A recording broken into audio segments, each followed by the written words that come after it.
O valiant cousin, worthy gentleman. As whence the sun gins his reflection, shipwrecking storms and direful thunders break, so from that spring whence comfort seemed to come, discomfort swells. Mark, King of Scotland, mark. No sooner justice had, with valor armed, compelled these skipping kerns to trust their heels, but the Norwegian lord, surveying vantage with furbished arms and new supplies of men, began a fresh assault. Dismayed not this our captains, Macbeth and Banquo? Yes, as sparrows eagles, or the hare the lion. If I say sooth, I must report they were as cannons overcharged with double cracks, so they doubly redoubled strokes upon the foe. Except they meant to bathe in reeking wounds or memorize another Golgotha, I cannot tell. But I am faint. My gashes cry for help. So well thy words become thee as thy wounds. They smack of honor both. Go get him surgeons. Who comes here? The worthy Thane of Ross. What a haste looks through his eyes. So should he look that seems to speak things strange. God save the king. Whence camest thou, worthy Thane? From Fife, great king, where the Norwegian banners flout the sky and fan our people cold. Norway himself, with terrible numbers, assisted by that most disloyal traitor, the Thane of Cawdor, began a dismal conflict till that Bellona's bridegroom, lapped in proof, confronted him with self-comparisons, point against point, rebellious, arm against arm, curbing his lavish spirit, and, to conclude, the victory fell on us. Great happiness. That now Sweno, the Norway's king, craves composition, nor would we deign him burial of his men till he dispersed at St. Colmy's Inch $10,000 to our general use. No more that Thane of Cawdor shall deceive our bosom interest. Go, pronounce his present death, and with his former title, greet Macbeth. I'll see it done. What he hath lost, noble Macbeth hath won.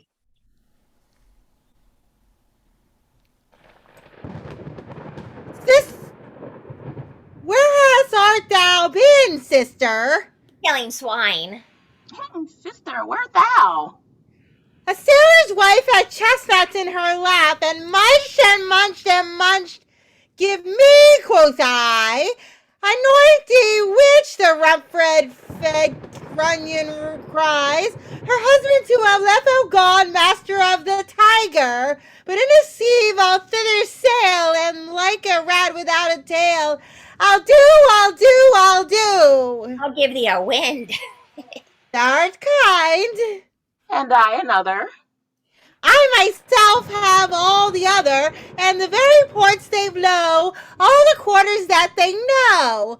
All the shipman's card I will drain him dry as hay. Sleep shall neither night nor day hang upon his pented house. Pence's house, he shall live a man forbid, weary as nights, 9 times 9 shall he dwindle, peak, and pine. Though his bark cannot be lost, yet it shall be tempest-tossed. Look what I have. Show me. Here I have a pilot's sum, wrecked as homeward he did come. A drum, Macbeth doth come. The weird sisters hand in hand. Posters of the sea and land. Thus do go about. Thrice to thine and thrice to mine. Thrice again to make up 9. Peace. The charm's wound up.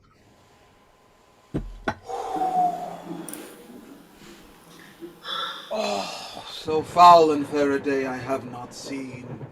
How far is it called to forest? What are these? So withered and so wild in their attire that look not like the inhabitants of the earth, yet are on it? Live you, Or are you aught that man may question? You seem to understand me, by each at once her chappy finger laying upon her skinny lips.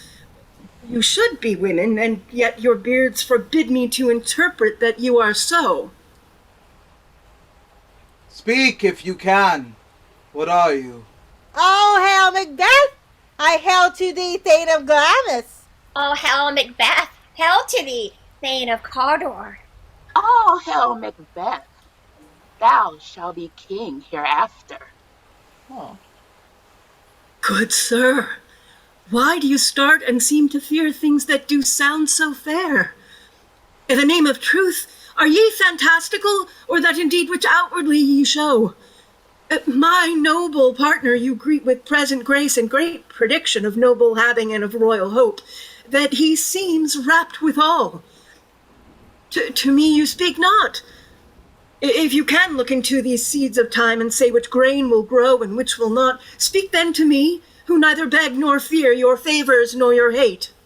Hail! No! Hail! Lesser than Macbeth and greater. Not so happy, yet much happier. Thou shalt get kings, though thou be none. So all hail Macbeth and Banquo. Banquo and Macbeth, all hail!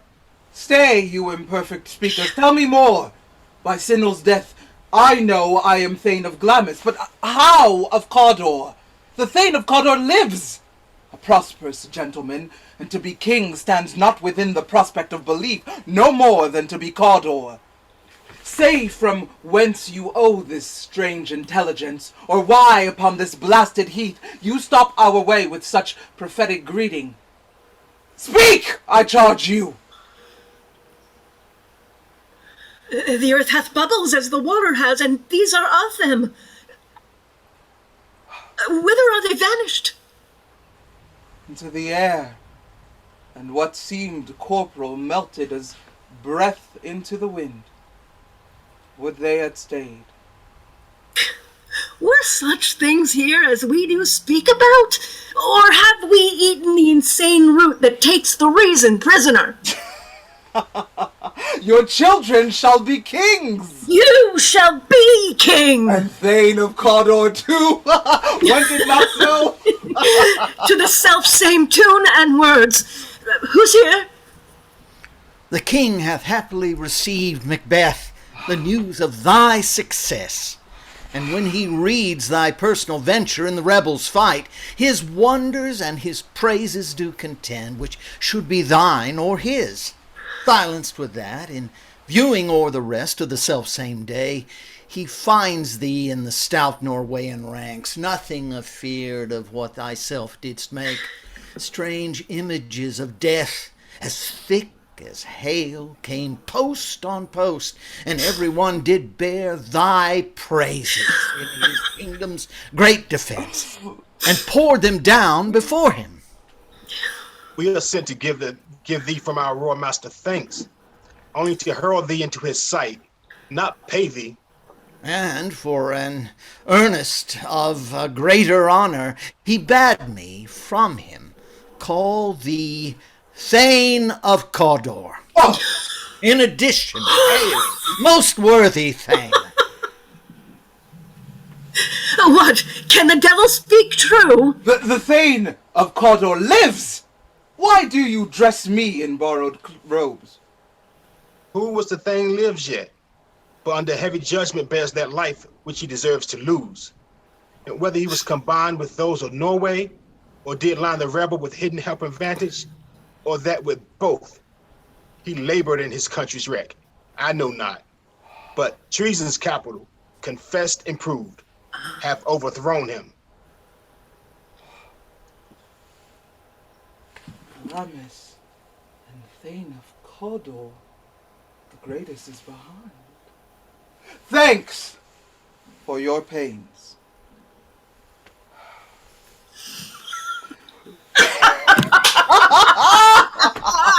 Do you not hope your children shall be kings when those that gave the Thane of Cawdor to me promised no less to them?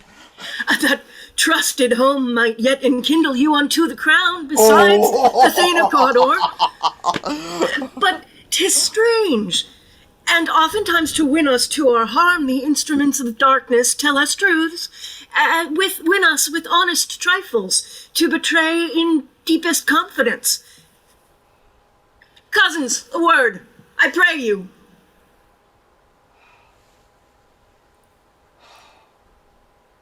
Two truths are told as happy prologues to the swelling act of the imperial theme. I thank you, gentlemen. Cannot be ill, cannot be good. If ill, why hath it given me earnest of success commencing in a truth? I am Thane of Cawdor. If good, why do I yield to that suggestion whose horrid image doth unfix my hair and make my seated heart knock at my ribs against the use of nature? Present fears are less than horrible imaginings. My thoughts, whose murder yet is but fantastical, shake so my single state of man that function is smothered in surmise, and nothing is but what is not. Look how our partner's wrapped. If chance will have me king, why chance may crown me without my stir. New honors come upon him, like our strange garments, cleave not to their mold, but with the aid of use. Give me your favor. My dull brain was wrought with things forgotten. Kind gentlemen, your pains are registered where every day I turn the leaf to read them. Let us toward the king. Yes. Think upon what hath chanced, and at more time, the interim having weighed on it, let us speak our free hearts each to other. Very gladly. Till then, enough. Come, friends!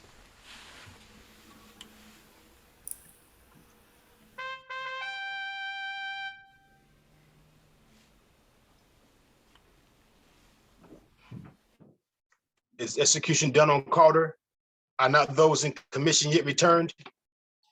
My liege, they are not yet come back, but I have spoke with one that saw him die, who did report that very frankly he confessed his treasons, and implored your highness's pardon, and set forth a deep repentance. Nothing in his life became him like the leaving it. He died as one that had been studied in his death to throw away the dearest thing he owned, as 'twere a careless trifle. There's no art to find the mind's construction in the face. He was a gentleman on whom I built an absolute trust. A worthiest cousin, the sin of my ingratitude even now was heavy on me. Thou art so far before that swiftest wind of recompense is slow to overtake me.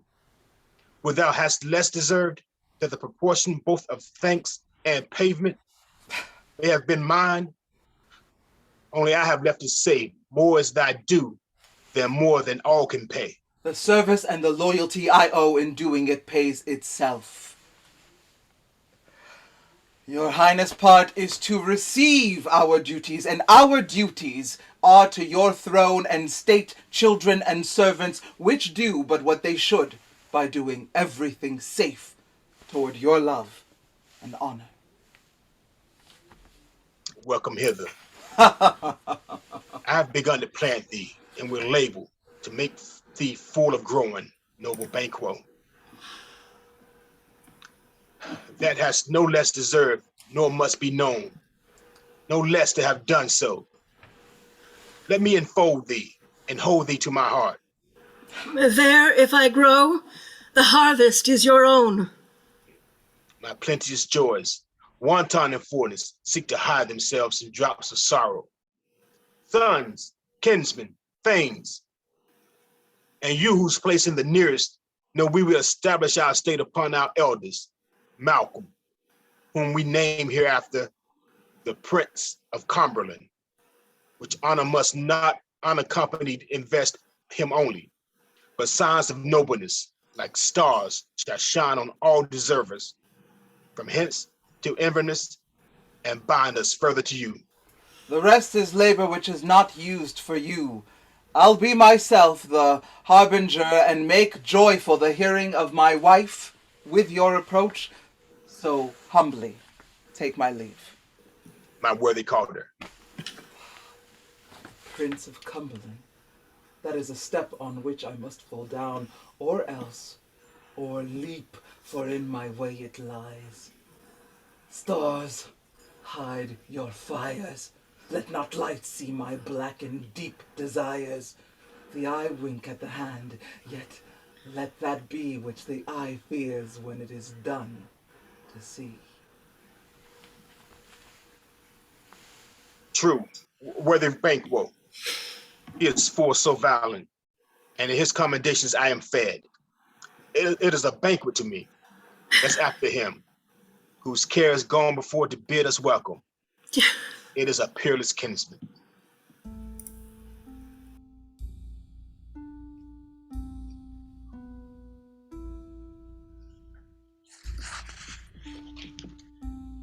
They met me in the day of success, and I have learned by the perfectest report they have more in them than mortal knowledge. When I burned in desire to question them further, they made themselves air into which they vanished. Whilst I stood wrapped in the wonder of it, came missives from the king, who all hailed me Thane of Cawdor, by which title before these weird sisters saluted me, and referred to me the coming on of time with Hail King that shalt be. This I have thought good to deliver to thee, my dearest partner of greatness, that thou mightst not lose the dues of rejoicing by being ignorant of what greatness is promised thee. Lay it to thy heart, and farewell. Glamis thou art, and Cawdor, and shalt be what thou art promised. Yet I do fear thy nature. It is too full the milk of human kindness to catch the nearest way. Thou wouldst be great, art not without ambition, but without the illness should attend it. What thou wouldst highly, thou wouldst holily. Wouldst not play false, yet wouldst wrongly win. Thou wouldst have, great Glamis, that which cries, thus thou must do. If thou have it, and that which rather thou dost fear to do, than wishes should be undone. Hie thee hither, that I may pour my spirits in thine ear, and chastise thee with the valor of my tongue. All that impedes thee from the golden round which fate and metaphysical aid doth seem to have thee crowned withal. What are your tidings? The king comes here tonight. Thou art mad to say it. Is not thy master with him? Who, were it so, would have informed for preparation. Oh, please you, it is true. Our Thane is coming. One of my fellows had the speed of him, who almost dead for breath, had scarcely more than would make up his message. Oh, give him tending. He brings great news.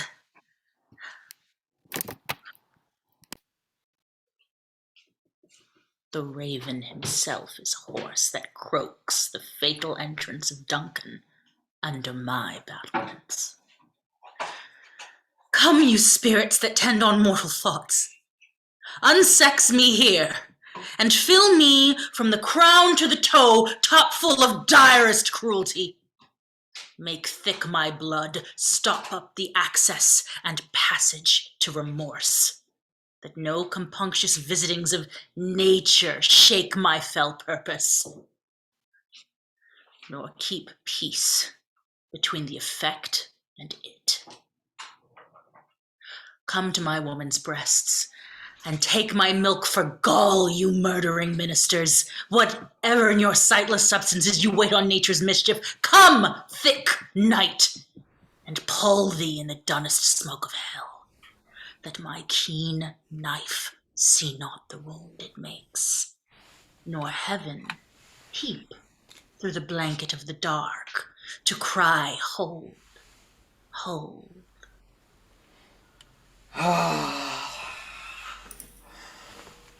Great Glamis, worthy Cawdor, greater than both by the all-hail hereafter. Thy letters have transported me beyond this ignorant present, and I feel now the future in an instant. Oh, mwah. My dearest love, Duncan comes here tonight. And when goes hence? Tomorrow, as he purposes. Oh, never shall sun that morrow see. Your face, my Thane, is as a book where men may read strange matters. To beguile the time, look like the time. Bear welcome in your eye, your hand, your tongue. Look like the innocent flower, but be the serpent under it. He that's coming must be provided for, and you shall put this great business of the night into my dispatch, which shall to all our nights and days to come give solely sovereign sway and masterdom.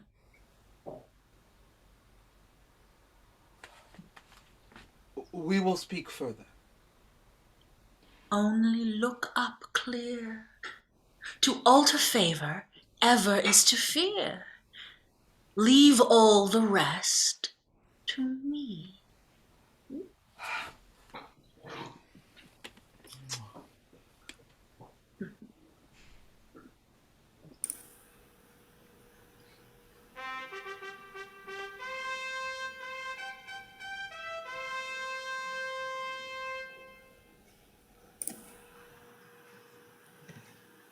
This castle hath a pleasant seat.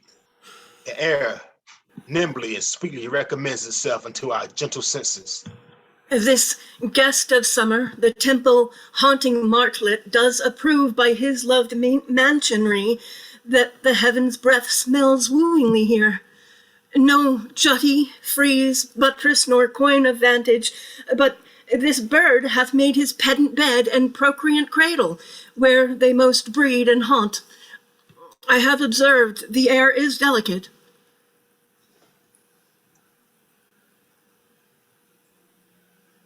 See, our honored hostess. The love that follows us sometimes is our trouble, which still we think is love.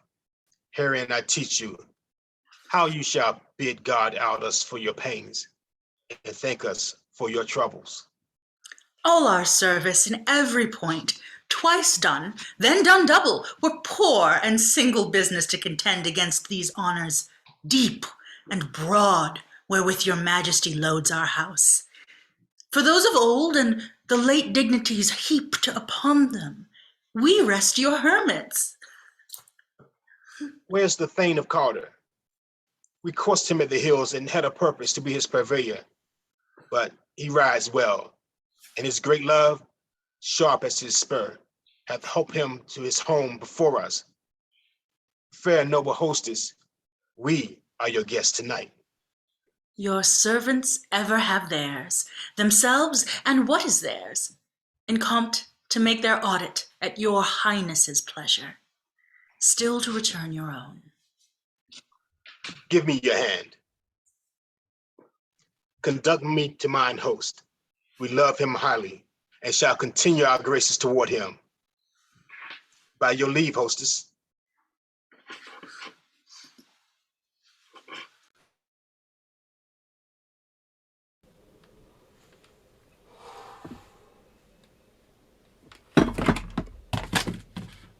If it were done when 'tis done, then 'twere well it were done quickly. If the assassination could trammel up the consequence and catch with his surcease success, that but this blow might be the be-all and the end-all here. But here, upon this bank and shoal of time, we jump the life to come. But in these cases, we still have judgment here, that we but teach bloody instructions, which, being taught, return to plague the inventor. This even-handed justice commends the ingredients of our poison chalice to our own lips. He's here in double trust. First, as I am his kinsman and his subject, strong both against the deed. Then as his host, who should against his murderer shut the door, not beat the knife myself. Besides, this Duncan hath borne his faculties, so meek, hath been so clear in his great office, that his virtues will plead like angels, trumpet-tongued against the deep damnation of his taking off, and pity like a naked new-born babe, striding the blast, or heaven's cherubim, horsed upon the sightless couriers of the air, shall blow the horrid deed in every eye, that tears shall drown the wind.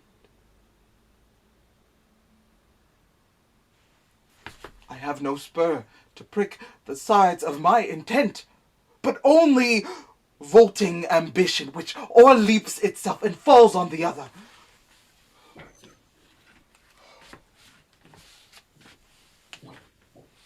How now? What news? He has almost stopped. Why have you left the chamber? Hath he asked for me? Know you not he has? We will proceed no further in this business. He hath honored me of late, and I have bought golden opinions from all sorts of people, which would be worn now in their newest gloss, not cast aside so soon.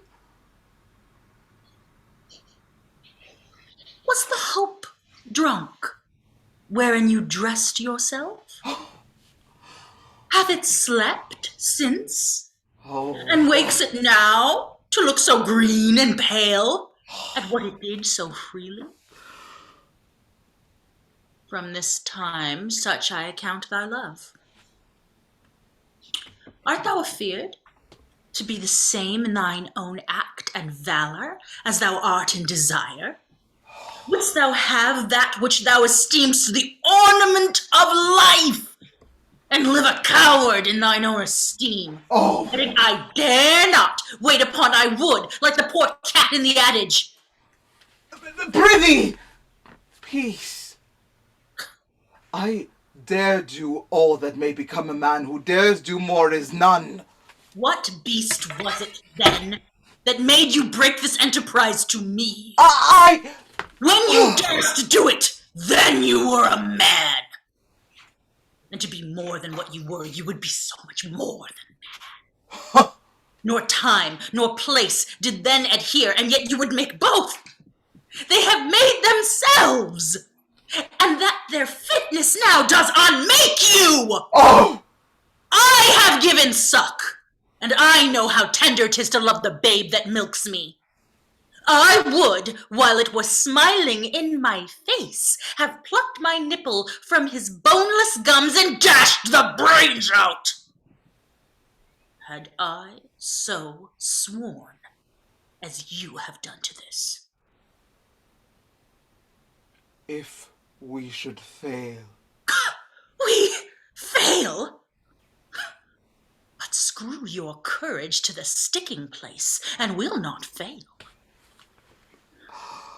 When Duncan is asleep, whereto the rather shall his day's hard journey soundly invite him, his 2 chamberlains will I with wine and wassail so convince that memory, the warder of the brain, shall be a fume, and the receipt of reason a limbeck only, when in this swinish sleep their drenched natures lie as in death. What cannot you and I perform upon the unguarded Duncan? What not put upon his spongy officers, who shall bear the guilt of our great quell? Bring forth men children only, for thy undaunted metal should compose nothing but males. Will it not be received when we have marked with blood those sleepy two of his own chamber, and used their very daggers that they have done it? Who dares receive it other? As we shall make our griefs and clamor roar upon his death. I am settled, and bend up each corporal agent to this terrible feat. Away, and mock the time with fairest show. False face must hide what the false heart doth know.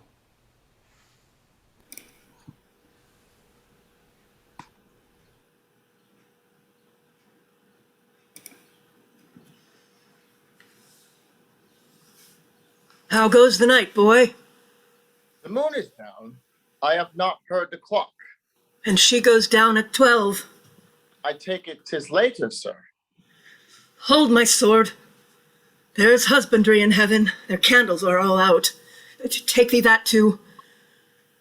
A heavy summons lies like lead upon me, and yet I would not sleep. Merciful powers restrain in me the cursed thoughts that nature gives way to in repose. Give me my sword! Who's there?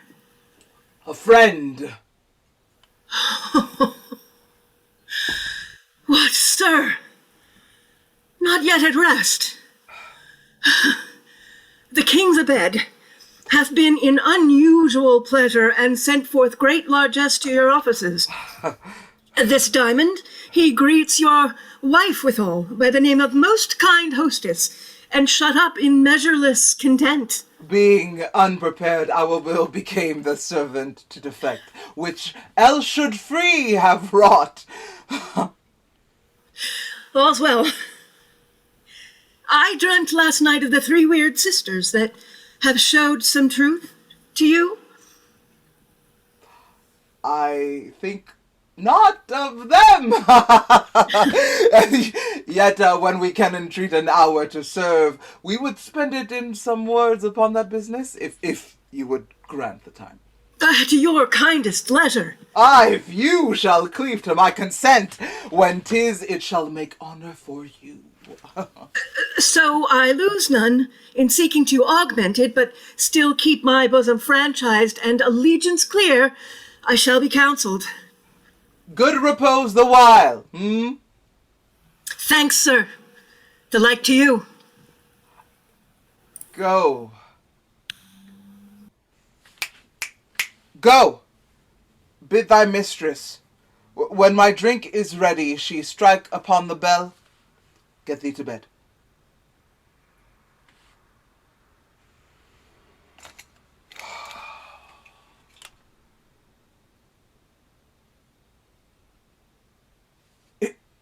Is this a dagger which I see before me? The handle toward my hand?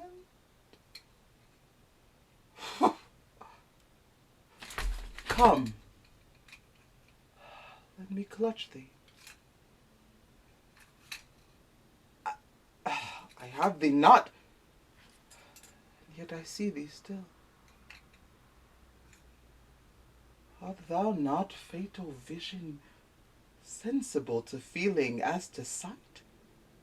Or art thou but a dagger of the mind, a false creation proceeding from the heat oppressed brain? I see thee yet, in form as palpable as this which now I draw.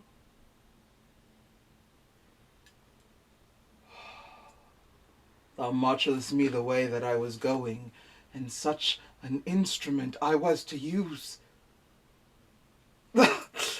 Mine eyes are made the fools of the other senses, or else worth all the rest. I I see thee still, and on thy blade and in dudgeon gouts of blood, which was not so before. There's no such thing! It is the bloody business which informs thus to mine eyes. Now o'er the one half-world nature seems dead, and wicked dreams abuse the curtained sleep. Witchcraft celebrates pale Hecate's offerings and withered murder, alarmed by his sentinel, the wolf, whose howl his watch thus with his stealthy pace, with Tarquin's ravishing strides towards his denies, moves like a ghost. Now, sure and firm set earth, hear not my steps, which way they walk, for fear thy very stones prate of my whereabout, and take the present horror from the time which now suits with it. Whiles I threat, he lives. Words to the heat of deeds, too cold breath gives.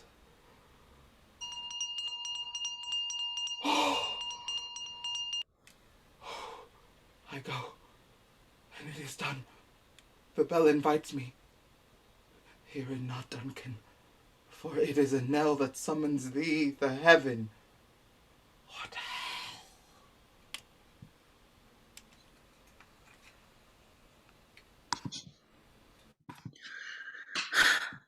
That which hath made them drunk hath made me bold. What hath quenched them hath given me fire. Hark! Peace! It was the owl that shrieked, the fatal bellman, which gives the sternest good night. He is about it. The doors are open, and the surfeited grooms do mock their charge with snores. I have drugged their possets, that death and nature do contend about them, whether they live or die. Who's there? What? Who? Alack! I am afraid they have awaked, and 'tis not done. The attempt, and not the deed, confounds us. Hark! I laid their daggers ready. He could not miss them. Had he not resembled my father as he slept, I'd have done it. What happened? I have done the deed. Didst thou not hear a noise? I heard the owl scream and the crickets cry. Did not you speak? When? No! As I descended? Aye. Hark! Who lies in the second chamber? Donalbain. Oh, this is a sorry sight! A foolish thought to say a sorry sight. There's one did laugh in sleep, and one cried, Murder! Then they did wake each other. I stood and heard them, but they did say their prayers and address them again to sleep. There are two lodged together. One cried, God bless us, and Amen, the other, as they had seen me with these hangman's hands, listening their fear, I could not say Amen, when they did say God bless us. Consider it not so deeply. But wherefore not I pronounce Amen? I had most need of blessing, and Amen stuck in my throat. These deeds must not be thought after these ways, so it will make us mad. Methought I heard a voice cry, Sleep no more. Macbeth does murder sleep. The innocent sleep. Sleep that knits up the raveled sleeve of care. The death of each day's life, sore labor's bath, balm of hurt minds, great nature's second course, chief nourisher in life's feast. What do you mean? Still it cried! sleep no more. To all the house! Glamis hath murdered sleep, and therefore Cawdor shall sleep no more. Macbeth shall sleep no more. Who was it that thus cried? Why, worthy Thane, you do unbend your noble strength to think so brain sickly of things? Go, get some water, and wash this filthy witness from your hand. Why did you bring these daggers from the place? They must lie there. Go carry them to the place. They must lie there. The sleepy grooms smeared with blood. I'll go no more. I am afraid to think what I have done. Look on it again, I dare not! Infirm of purpose! Oh, give me the daggers!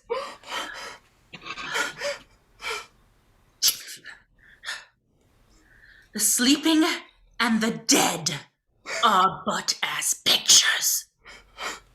'Tis the eye of childhood that fears a painted devil. If he do bleed, I'll gild the faces of the grooms withal, for it must seem their guilt. Whence is that knocking? How is't with me when every noise appalls me? What hands are here? They pluck out mine eyes with all great Neptune's ocean. Wash this blood clean from my hand. No, this my hand will rather the multitudinous seas in incarnate making the green one red.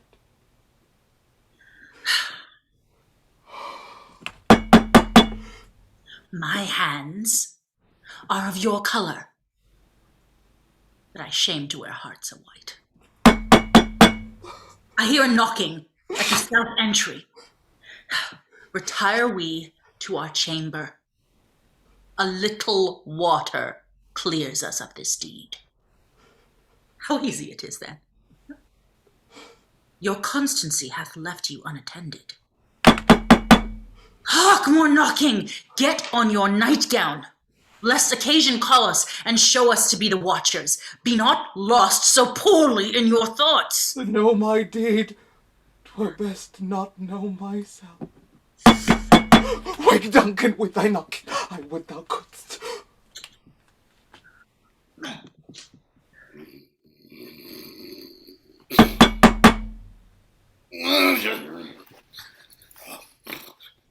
Yes, a knocking indeed.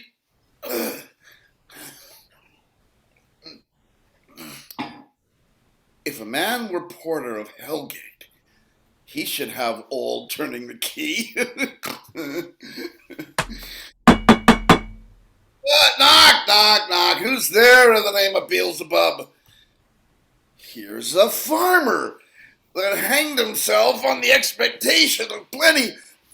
Come in, time pleaser. Have napkins enow about you. Here you'll sweat for it. Knock, knock, knock. Who's there in the other devil's name? Faith. Here's an equivocator. No, an English tailor. Come hither for stealing out of a French house. Come in, tailor. Here you may roast your goose. Knock, knock, never quiet. What are you? But this place is too cold for hell. I'll devil porter it no further. I had thought to have let in some of all professions that go the primrose way to the everlasting bonfire. Anon, anon. I pray you, remember the porter.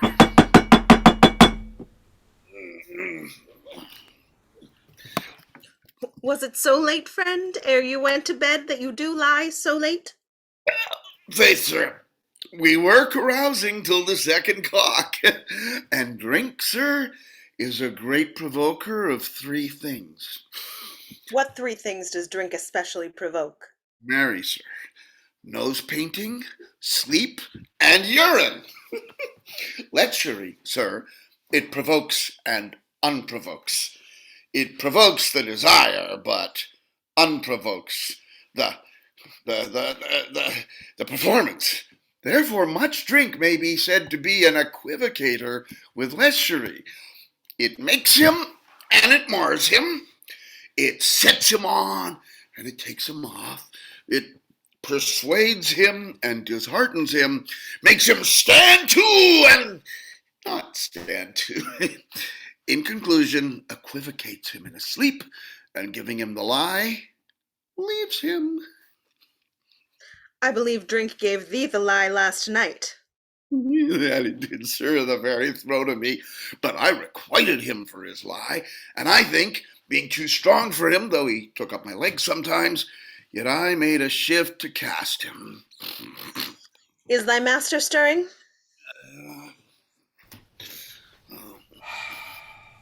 Our knocking has awakened him. Here he comes. Good morrow, noble sir. Good morrow, both. Is the king stirring, worthy Thane? Not yet. He did command me to call timely on him. I have almost slipped the hour. I'll bring you to him. I know this is a joyful trouble. I know this is a joyful trouble to you, but yet 'tis one. The labor we delight in physics pain. This is the door. I'll make so bold to call, for 'tis my limited service. Goes the king hence today? He does. He did appoint so. The night has been unruly where we lie. Our chimneys were blown down, and as they say, lamentings heard in the air, strange screams of death, encompassing with accents terrible, of dire combustion and confused events. New hatched to the woeful time, the obscure bird, clamored the live long night. Some say the earth was feverish and did shake. 'Twas a rough night. My young remembrance cannot parallel a fellow to it. Oh, horror! Horror! Horror! Tongue nor heart cannot conceive nor name thee. What's the matter? Confusion now hath made his masterpiece. Most sacrilegious murder hath broke ope the Lord's anointed temple and stole thence the life of the building. What is't you say? The life? You mean his majesty? Approach the chamber and destroy your sight with a new Gorgon. Do not bid me speak. See and then speak yourselves. Awake, awake! Ring the alarm bell! Murder and treason!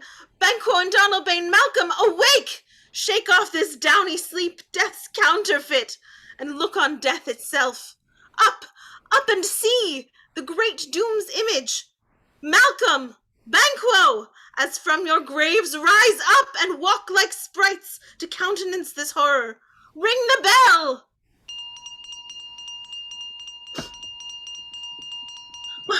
What's the business that such a hideous trumpet calls to parley the sleepers of this house? Speak! Speak! Oh, gentle lady, 'tis not for you to hear what I can speak. The repetition in a woman's ear would murder as it fell. Oh, Banquo! Banquo, a royal master's murdered! Oh! Alas! What? In our house? Tool cruel anywhere. Here, Duff, I prithee contradict thyself and say it is not so. Had I but died an hour before this chance, I had lived a blessed time, but from this instant, there's nothing serious in mortality. All is but toys. Renown and grace is dead. The wine of life is drawn, and the mere lees is left this vault to brag of. Oh, What is amiss? you are, and do not know it. The spring, the head, the fountain of your blood is stopped. The very source of it is stopped. Your royal father has been murdered. Oh! By whom? Those of his chamber, and it seemed had done it. Their hands and faces were all badged with blood. Oh. So were their daggers, which unwiped we found upon their pillows. They stared and were distracted. No man's life was to be trusted with them. Oh, yet I do repent me of my fury that I did kill them. Wherefore did you so? Who can be wise, amazed, temperate, and furious, loyal and neutral in a moment? No man! The expedition of my violent love outrun the pause of reason. Here lay Duncan, his silver skin laced with his golden blood, and his gashed stabs looked like a breach in nature for ruin's wasteful entrance. There, the murderers, steeped in the colors of their trade, their daggers unmannily breached with gore. Who could refrain that had a heart to love, and in that heart courage to make love known? Oh, help me! Look to the lady. Donalbain, why do we hold our tongues? That most may claim this argument for ours. Malcolm, what should be spoken here, where our fates, hid in angular hole, may rush and seize us? Let's away. Our tears are not yet brewed. Nor our strong sorrow upon the foot of motion. Look to the lady! And when we have our naked frailties hid that suffer in exposure, let us meet and question this most bloody piece of work to know it further. Fear and scruples shake us. In the great hand of God I stand, and thence against the undivulged pretense I fight of treasonous malice. And so do I. So! Let's briefly put on manly readiness and meet in the Well hall contented. together. Well contented.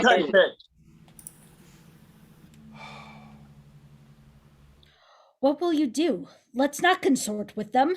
To show an unfelt sorrow is an office, which the false man doth easy. To All Ireland. to England. To Ireland. I, our separate fountains, fortune, shall keep us both safer. Where we are, there's daggers and men smile, the near in blood and the nearer bloody.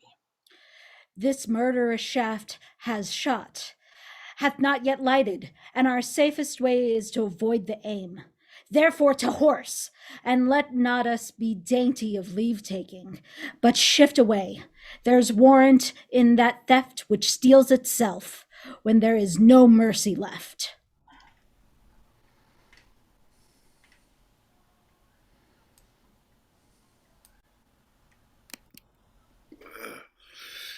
$70 I can remember well, within the volume of which time I have seen hours dreadful and things strange, but this sore night hath trifled former knowings. Ah, good Father, thou seest the heavens, as troubled with man's act, threaten his bloody stage by the clock. 'Tis day, and yet dark night strangles the travelling lamp. Is night's predominance or the day's shame, that darkness does the face of earth entomb, when living light should kiss it? 'Tis unnatural, even like the deed that's done. On Tuesday last, a falcon, towering in her pride of place, was by a mousing owl hawked at and killed. And Duncan's horses, a thing most strange and certain, beauteous and swift, the minions of their race, turned wild in nature, broke their stalls, flung out, contending 'gainst obedience as they would make war with mankind. 'Tis said they eat each other. They did so, to the amazement of mine eyes that looked upon't. Here comes the good MacDuff.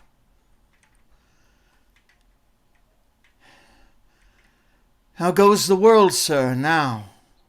Why, see you not? Is't known who did this more than bloody deed? Those that Macbeth hath slain? Alas the day!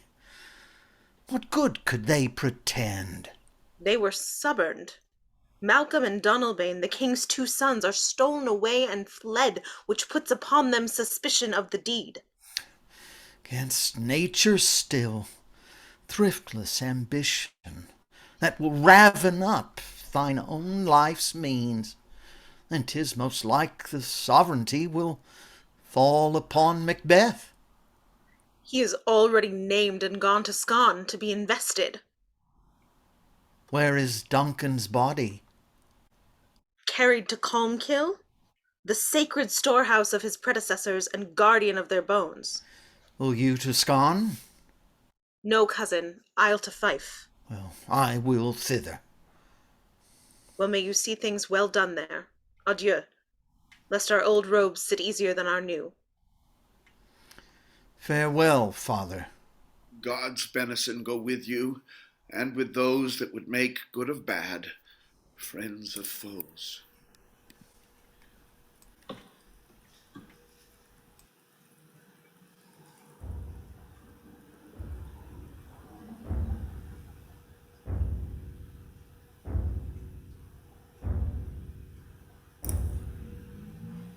Thou hast it now, King, Cawdor, Glamis, all, as the weird sisters promised.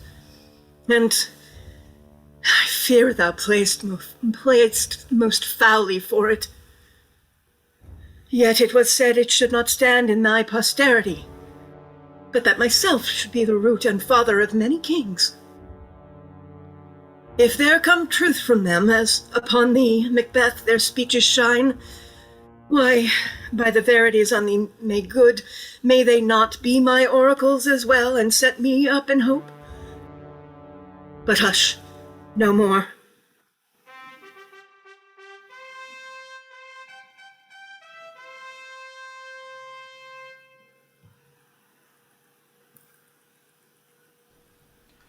Here's our chief guest. If he had been forgotten, it had been as a gap in our great feast, and an all thing unbecoming. Tonight we hold a solemn supper, sir, and I'll request your presence. Let your highness command upon me, to the which my duties are with a most indissoluble tie forever knit. Ride you this afternoon? Aye, my good lord. We should have else desired your good service, which still hath been both grave and prosperous in this day's council, but will take tomorrow. Is't far your ride? As far, my lord, as 'twill fill up the time twixt this and supper. Go not my horse the better, I must become a borrower of the night for a dark hour or twain. Fail not our feast. My lord, I will not. We hear our bloody cousins are bestowed in England and in Ireland, not confessing their cruel parricide, filling their hearers with strange invention, but of that tomorrow, when therewithal we shall have cause of state, craving us jointly. Hide to your horse. Adieu, till you return at night. Oh, goes Fleance with you? Aye, my good lord, our time does call upon's. I wish your horses swift and sure of foot, and so I do commend you to their backs. Farewell! Let every man be master of his time till 7 at night. To make society the sweeter welcome, we will keep ourselves till supper time alone. While then, God be with you! SARAH, a word with you. Attend those men our pleasure. They are, my lord. Without the palace gate, Bring them before none be us. Before us.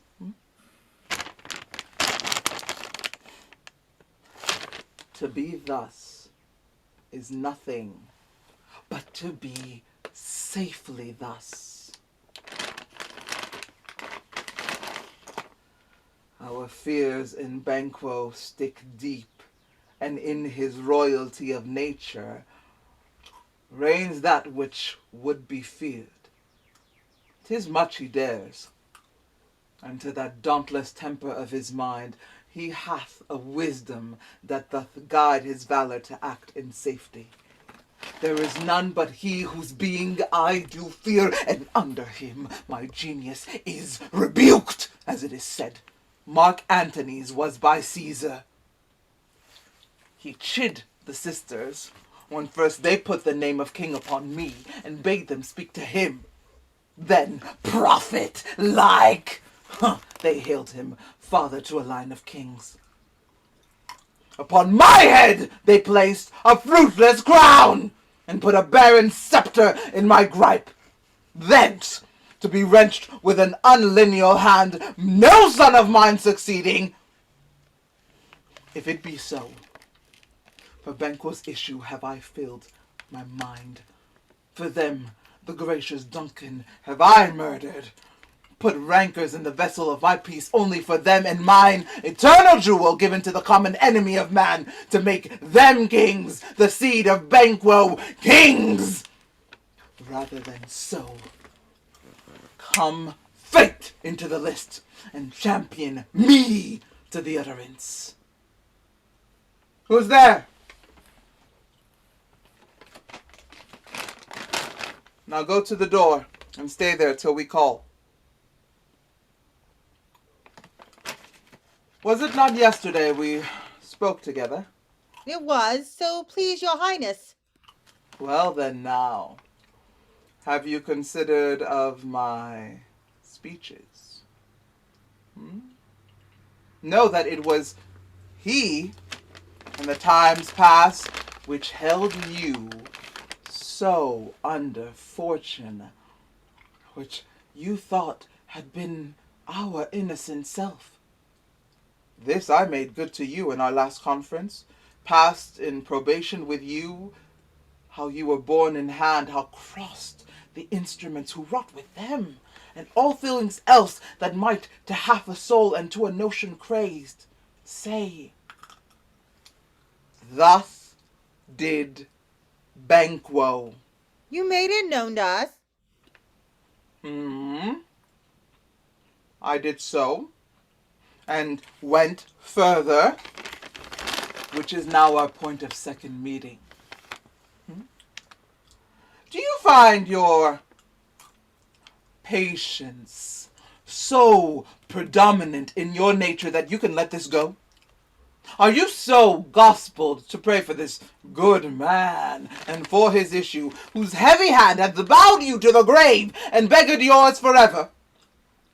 We are men, my liege. I, in the catalogue ye go for men, as hounds and greyhounds, mongrels, spaniels, curs, chuffs, water rugs, and demi-wolves are clept all by the name of dogs. The valued fowl distinguishes the swift, the slow, the subtle, the housekeeper, the hunter, every one according to the gift which bounteous nature hath in him clothed, whereby he does receive particular addition from the bill that writes them all alike. And so, of men. Now, if you have a station in the file, not in the worst rank of manhood, say it! And I will put that business in your bosoms, whose execution takes your enemy off, grapples you to the heart and love of us, who wear our health but sickly in his life, which in his death were perfect. I am one, my liege, whom the vile blows and buffets of the world have so incensed that I am reckless what I do despite the world. And I another, so weary with disasters, tugged with fortune, that I would set my life on any chance to mend it or be rid on it. Both of you, No, Banquo was your enemy. True, my lord. So is he mine. And in such bloody distance that every minute of his being thrusts against my nearest of life.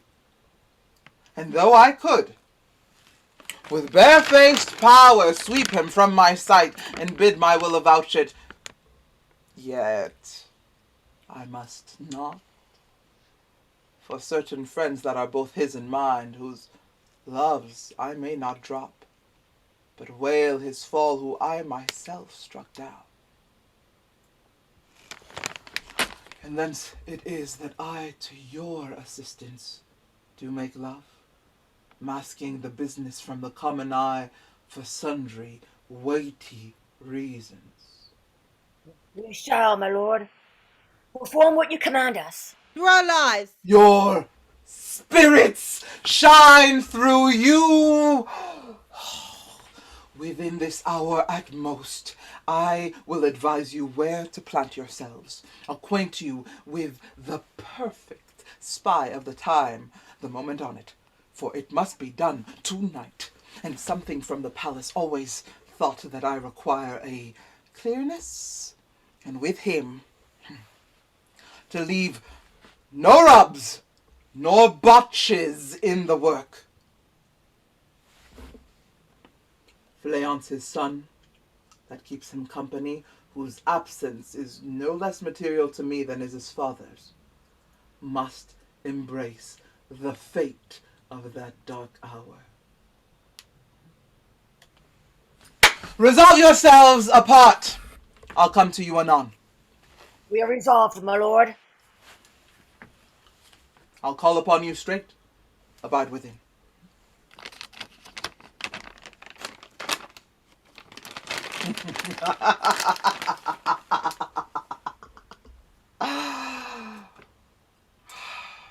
It is concluded.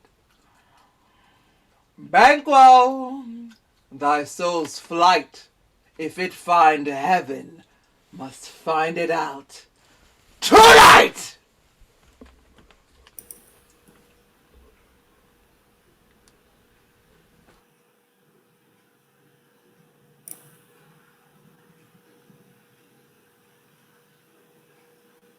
Is Banquo gone from court?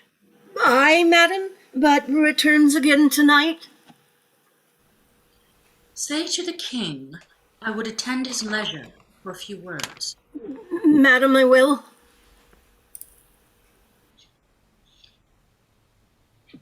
Naught's had. All's spent. Where our desires got without content. 'Tis safer to be that which we destroy, than by destruction dwell in doubtful joy. How now, my lord? Why do you keep alone of sorriest fancies your companions making, using those thoughts which should indeed have died with them they think on? Things without all remedy should be without regard. What's done is done. We have scotched the snake, not killed it. She'll close and be herself, whilst our poor Malice remains in danger of her former tooth. But let the frame of things disjoint, both the worlds suffer, ere we will eat our meal in fear, and sleep in the affliction of these terrible dreams that shake us nightly. Better be with the dead, whom we, to gain our peace, have sent to peace, than on the torture of the mind to lie in restless ecstasy. Duncan is in his grave. After life's fitful fever, he sleeps well. Treason has done his worst. Nor steel, nor poison, malice domestic. Foreign levy, nothing can touch him further. Come on, gentle, my lord. Sleek o'er your rugged looks. Be bright and jovial among your guests tonight. So shall I, love, and so, I pray, be you. Let your remembrance apply to Banquo. Present him eminence, both with eye and tongue, unsafe the while that we must lave our honours in these flattering streams, and make our faces visards to our hearts, disguising what they are. You must leave this. Oh, full of scorpions is my mind, dear wife. Thou knowest that Banquo and his Fleance lives. But in them, nature's copy not interned. There's comfort yet. They are assailable. Then be thou jocund. Ere the bat hath flown his cloistered flight, ere to black Hecate's summons the shard-born beetle with his drowsy hums hath rung night's yawning peal, there shall be done a deed of dreadful note. What's to be done? Be innocent of the knowledge, dearest, dearest Chuck, till thou applaud the deed. Come, sealing night! Scoff up the tender eye of pitiful day, and with the bloody and invisible hand cancel and tear to pieces that great bond which keeps me pale. Light thickens, and the crow makes wing to the rocky wood. Good thing of day begin to droop and drowse, while night's black agents to their praise do rouse. Thou marvelest at my words, but hold thee still. Things had begun make strong themselves by ill. So prithee, go with me.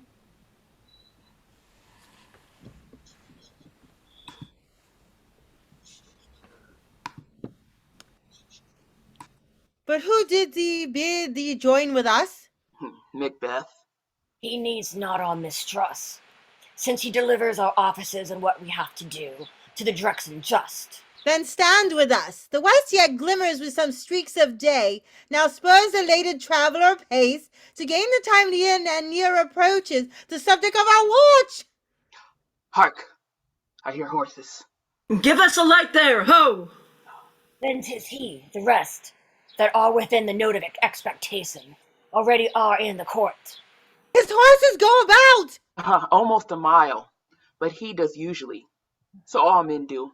From hence to the palace gate, make it their walk. A light! A light! 'Tis he.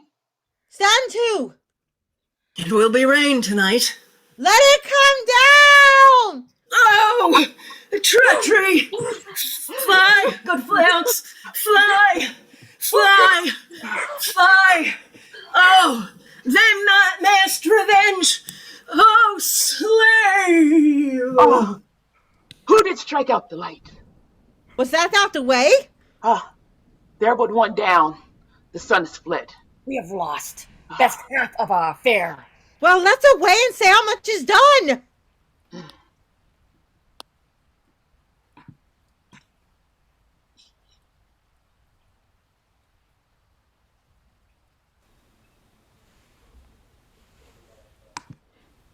You know your own degrees.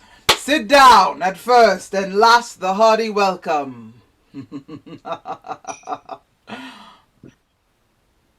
Ourself will mingle with society and play the humble host. Our hostess keeps her state, but in best time we will require her welcome. Pronounce it for me, sir, to all our friends. For my heart speaks, they are welcome.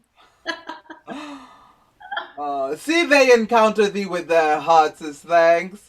Both sides are even. Here I'll sit in the midst, be large in mirth. Anon we'll drink a measure, the table round.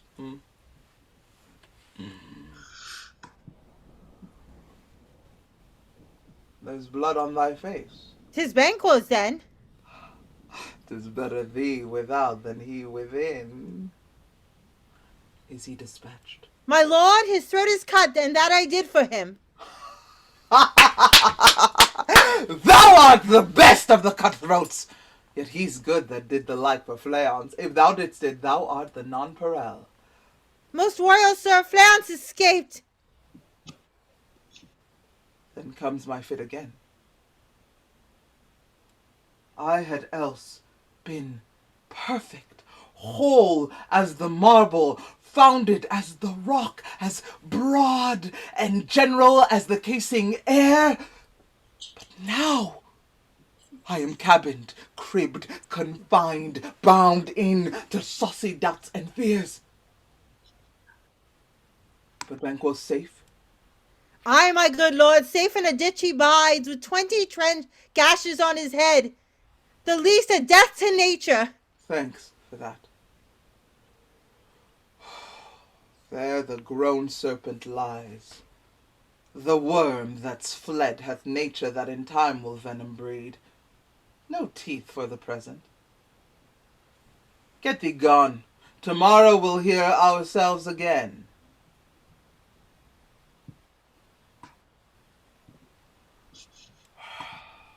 My royal lord, you did not give the cheer. The feast is sold that is not often vouched, while 'tis a making, 'tis given with welcome. To feed were best at home. From thence the sauce to meat is ceremony. Meeting were bare without it.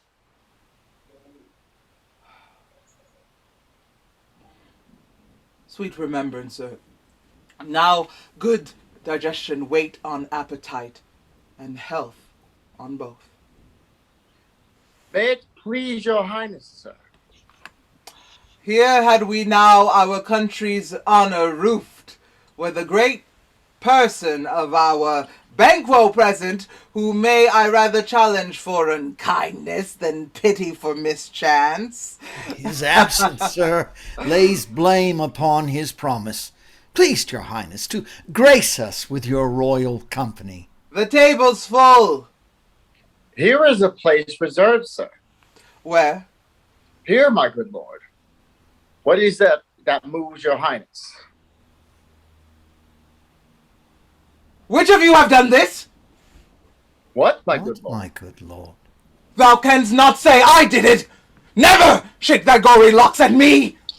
Gentlemen, rise, his highness is not well. It, worthy friends, my lord is often thus, and hath been from his youth. Pray you, keep seat, the fit is momentary. Upon a thought he will again be well. If much you note him, you shall offend him, and extend his passion. Feed and regard him not. Are you a man? I, and a bold one, that dare look on that which might appall the devil. Proper stuff. This is the very painting of your fear. This is the air-drawn dagger which you said led you to Duncan. Oh, these flaws and starts, impostors to true fear, would well become a woman's story at a winter's fire, authorized by her grandam. Shame itself! Why do you make such faces? When all's done, you look but on a stool. Brittany, see there! Behold! Look! Oh, say you? Why, what care I, if thou canst not speak too? If charnel houses and our graves must send those that we bury back, our monument shall be the maws of kites. What quite unmanned and folly? If I stand here, I saw him. Fie, for shame. Blood hath been shed ere now, in the olden time, ere human statute purged the gentle wheel iron, since 2 murders have been performed too terrible for the ear. The times have been that when the brains were out, the man would die, and there an end. But now they rise again, with 20 mortal murders on their crowns, and push us from our stools. This is more strange than such a murder is. My worthy lord, your noble friends do lack you.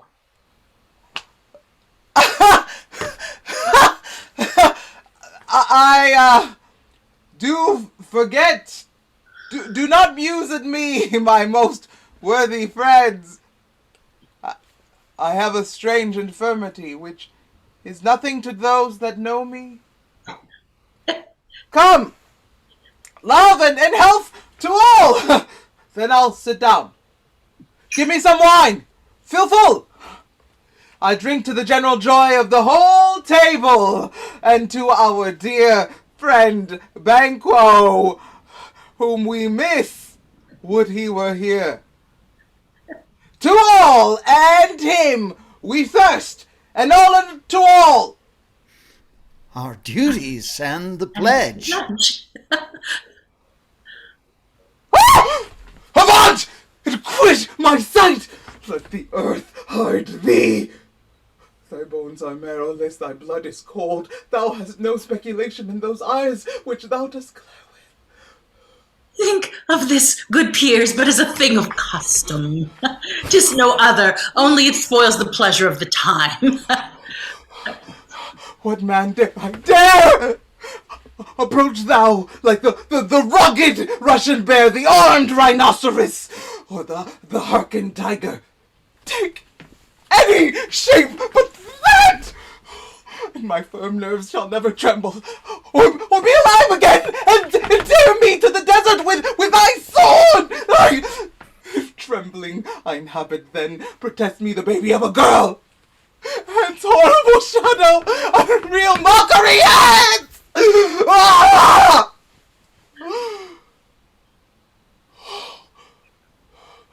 Why so, being gone, I am a man again. I pray you, sit still. You have displaced the mirth, broke the good meeting with most admired disorder. Can such things be, and overcome us like a summer's cloud without our special wonder? You make me strange even to the disposition that I owe.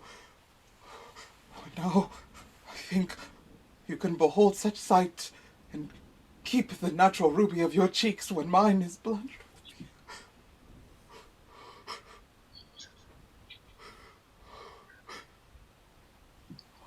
What sight, What sights? my lord? I pray you, speak not. He grows worse and worse. Questions enrages him. At once, good night. Stand not upon the order of your going, but go at once. Good night, and better health. Attend His Majesty. A kind good night to all.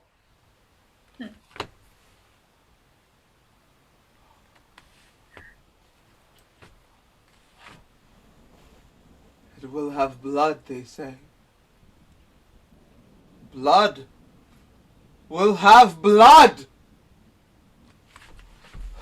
Stones have been known to move, and trees to speak. Augurs and understood relations have by maggot pies and choughs and rooks brought forth the secretest man of blood. What is the night? Almost at odds with morning, which is which? Did you... How sayest thou? That MacDuff denies his person at our great bidding? Did you send to him, sir? I heard it by the way, but I will send. There's not a one of them but in his house I'd keep a servant feed. I will tomorrow.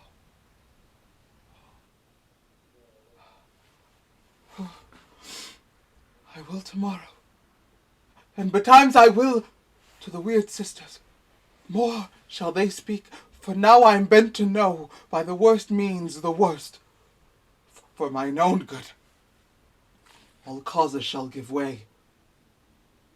I am in blood stepped in so far that should I wade no more, returning were as tedious as go o'er. strange things I have in head, that will to hand, which must be acted ere they may be scanned. You lack the season of all natures, sleep.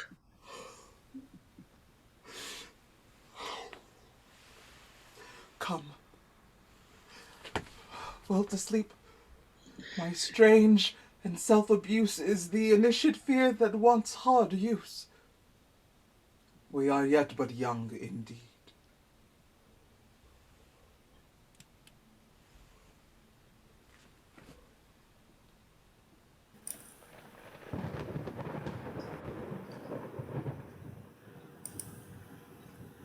Why now, Hecate, you look angry. Have I not reason, beldams as you are, saucy and overbold? How did you dare to trade and traffic with Macbeth in riddles and affairs of death? And I, the mistress of your charms, at the close contriver of all harms, was never called to bear my part or show the glory of our art. And, which is worse, all you have done hath been but for a wayward son, spiteful and wrathful, who, as others do, loves for his own ends, not for you. But make amends now, get you gone, and at the pit of Acheron meet me in the morning. Thither he will come to know his destiny. Your vessels and your spells provide, your charms and everything beside. I am for the air. This night I'll spend unto a dismal and a fatal end. A great business must be wrought ere noon upon the corner of the moon. There hangs a vaporous drop profound.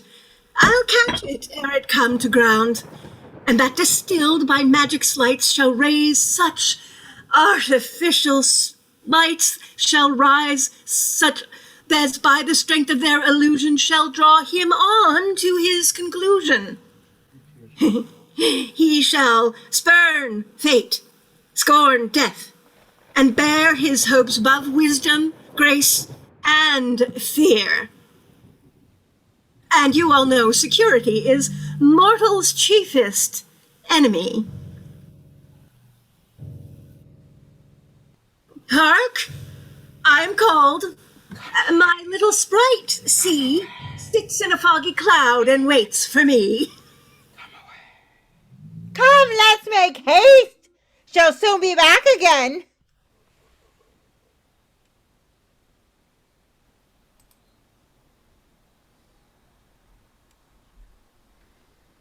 My former speeches have but hit your thoughts, which can interpret farther. Only I say things have been strangely born. The gracious Duncan was pitied of Macbeth. Merry he was dead, and the right valiant Banquo walked too late, whom you may say, if please you, Fleance killed, for Fleance fled. Men must not walk too late. Who cannot want the thought how monstrous it was for Malcolm and Donalbain to kill their gracious father? Damn fact! How he did grieve Macbeth! Did he not strike in pious rage the two delinquents here that were the slaves of drink and thralls of sleep? Was not the nobly done? Aye, and wisely too, for it would have angered any heart alive to hear the men deny it. So that I say he has borne all things well. I do think that had he Duncan's son under his key, as and please heaven, he shall not. They should find what it were to kill a father, so should Fleance. But peace! For from broad words and cause he failed, his presence at the tyrant's feast, I hear MacDuff lives in disgrace, sir. Can you tell where he bestows himself?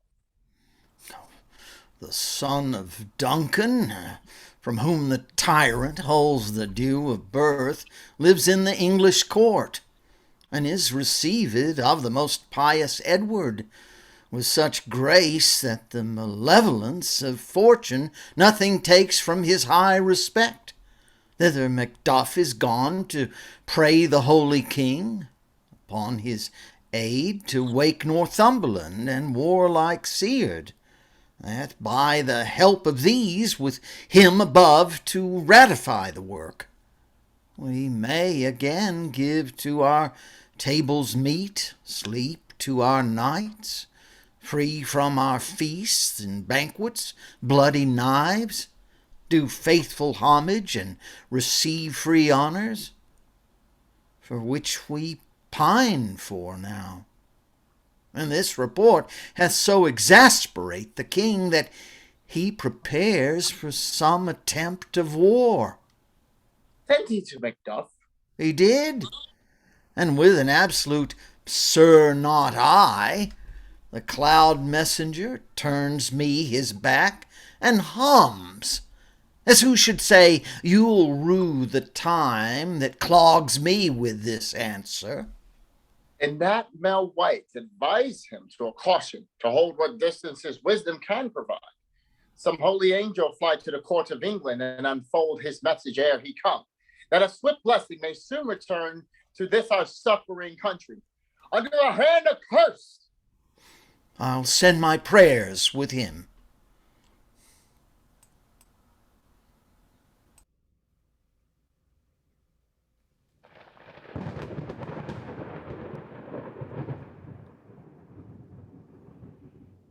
Thrice the Randers cat hath mewed. Thrice and once the head's pig whined. Harpiers cries, "'Tis time, 'tis time." Round about the cauldrons go, in the poison entrails throw. Till that under cold stone, days and nights has 31, swelter venom's sleeping pot, got, boil thou first in the charmed pot. Double, double toil and trouble. Fire burn in cauldron bubble. Split a fenny snake in the cauldron, boil and bake. Eye of newt and bill of frog, wool of bat and tongue of dog, adder's fork and blind worm's sting, lizard's leg and owlet's wing, for a charm of powerful trouble, like a hell broth boil and bubble. Double, double toil and trouble. Fire burn in cauldron bubble. Scale of dragon, tooth of wolf, witch's mummy, maw and gulf. Of the raven sea salt shark, root in hemlock, digging in the dark. Liver of blasphemy jewel, gall of goat and slip of Yule.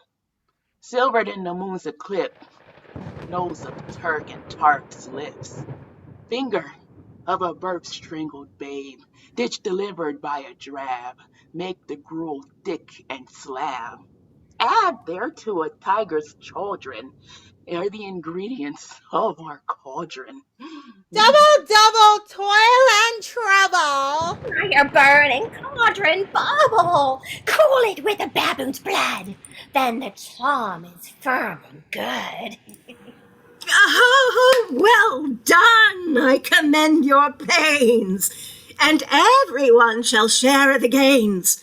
And now about the cauldron sing, like elves and fairies in a ring, enchanting all that you put in, music and song.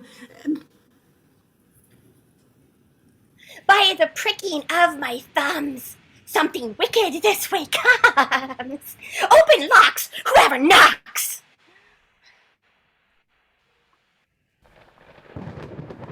How now, you secret black at midnight hags, what is't you do?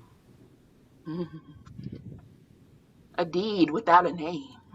I conjure you by that which you profess, howe'er you come to know it. Answer me.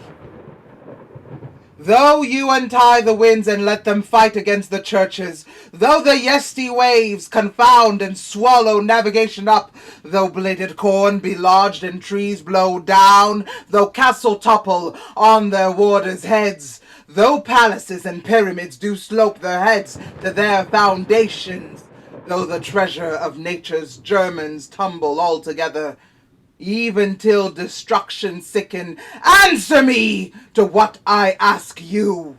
Speak! Demand. Will answer. Sayest thou'lt rather hear it from our mouths or from our masters? Call him! Let me see him. Poor in sow's blood that hath eaten her 9 farrow grease that sweeten from the murderer's giblet throw into the flame. High or low. Thyself an office doth show. Tell me, thou unknown power. He knows thy thought. Hear his speech, but say thou not. Macbeth! Macbeth! Macbeth! Beware Macduff. Beware the Thane of Fife. Dismiss me. Enough. Whate'er thou art, for thy good caution, thanks! Thou hast harped my fear aright. But one word more? He will not be commanded. Here's another more potent than the first. Macbeth! Macbeth! Macbeth! Had I 3 ears, I'd hear thee. Be bloody, bold, resolute, laugh to scorn. The power of man, for none of women born shall harm Macbeth. Then live, MacDuff. What need I fear of thee? But yet, I'll make assurance double sure and take a bond of fate. Thou shalt not live, that I may tell pale-hearted fear it lies and sleep in spite of thunder. Oh, what is this that rises like the issue of a king and wears upon his baby brow the round and top of sovereignty? Listen, but speak not to it. Be lion-mettled, proud, and take no care, who chase, who fret, or where the conspirators are. Macbeth shall never vanquished be until great Burnham wood to Dunsine Hill shall come against him. That will never be. Who can impress the forest, bid the tree unfix his earth-bound root? Sweet bodements, good! Rebellious dead, rise never till the wood of Burnham rise, and our high-placed Macbeth shall live the lease of nature, pay his breath to time and mortal custom. Yet my heart throbs to know one thing. Tell me if your art can tell so much. Shall Banquo's issue ever reign in this kingdom? Seek to know no more. I will be satisfied! Deny me this, and an eternal curse fall on you. Let me know! Why sings that cauldron? And what noise is this? Show? Show! Show his eyes! Grieve his heart. Come like shadows, so depart. Oh, thou art too like the spirit of Banquo. Down! Oh, thy crown does sear mine eyeballs, and thy hair, thou other gold-bound brow, is like the first. A third is like the former. Filthy hags! Why do you show me this? A fourth. Oh, starved eyes! What? Will the line stretch out to the crack of doom? Another yet, a 7th!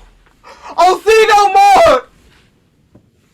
And yet the 8th appears, who bears a glass which shows me many more. And some I see that 2-fold balls and treble scepters carry. Horrible sight!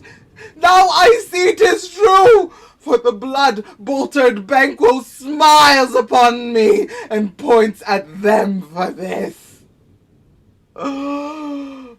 What? Is this so? Aye, sir, all this is so, but why? Stands Macbeth thus amazedly. Come, sisters, cheer we up his sprites, and show the best of our delights. I'll charm the hour to give a sound, while you perform your antic round, that this great king may kindly say, how duties did his welcome pay.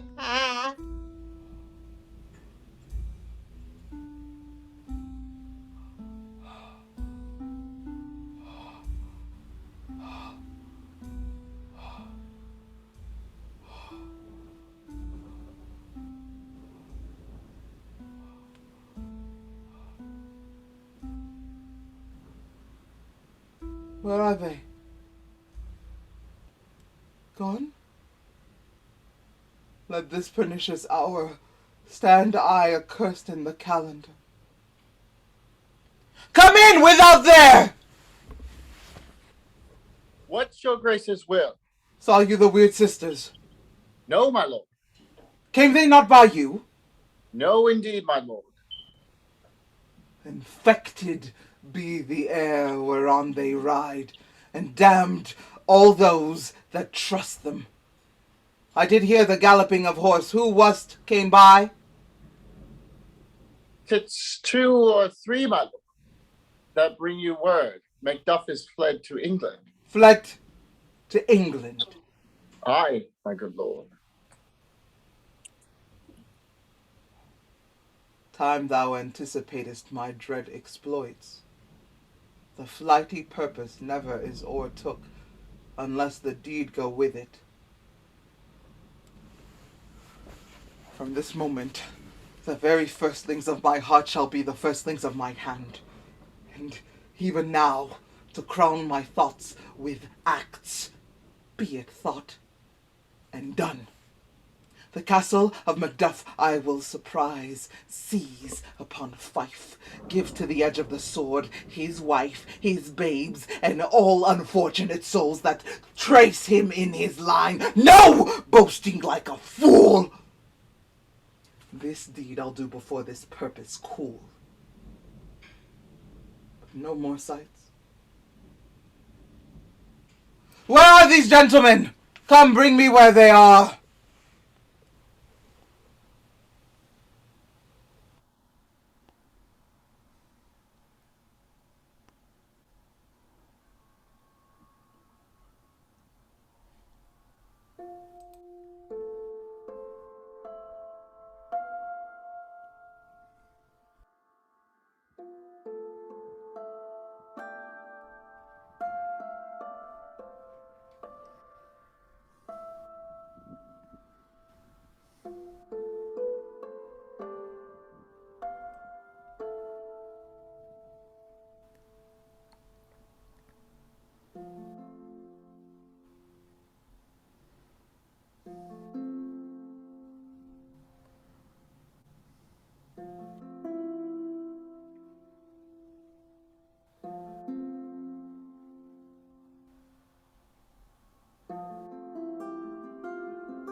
What had he done to make him fly the land?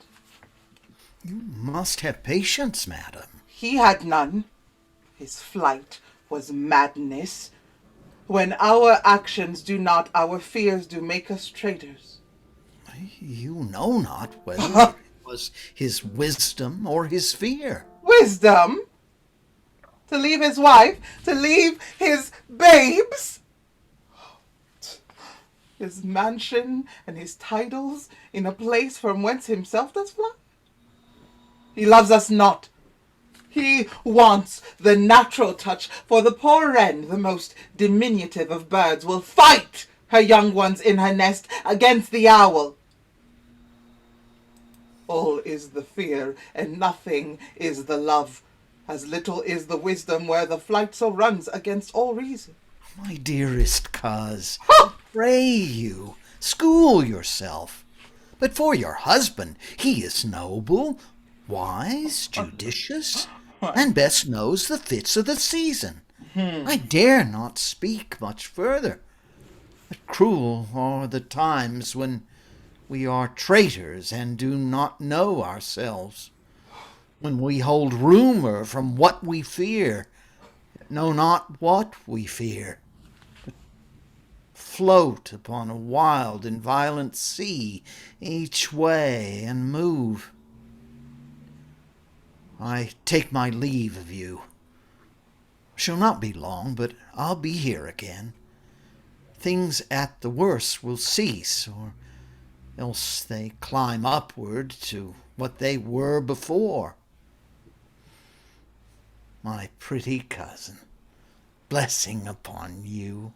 Fathered he is, and yet he's fatherless. I am so much a fool.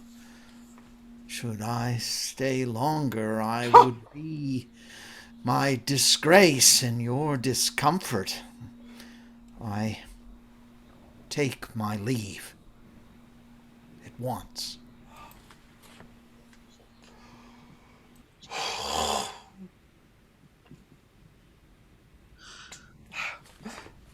SARAH, your father's dead. And what will you do now? How will you live? As birds do, Mother. What? With worms and flies? With what I get. And so do they. Poor bird. Thou wouldst never fear the net, nor lime, the pitfall, nor the gin. Why should I, Mother? Poor birds, they are not set for. My father is not dead, for all you're saying. Yes, he is dead. How wilt thou do for a father? Nay, how will you do for a husband? Why, I can buy me 20 at any market. Then you'll buy him and to sell again. Thou speakest with all thy wit, and yet in faith with wit enough for thee. Was my father a traitor, Mother? Aye, that he was. And what is a traitor? Why, one that swears and lies. And do all traitors be so? Every one that does so is a traitor and must be hanged. And must they all be hanged that swear and lie? Everyone! Who must hang them? Why, the honest men. Then the liars and swearers are fools. For there are liars and swearers enow to beat the honest men and hang up them.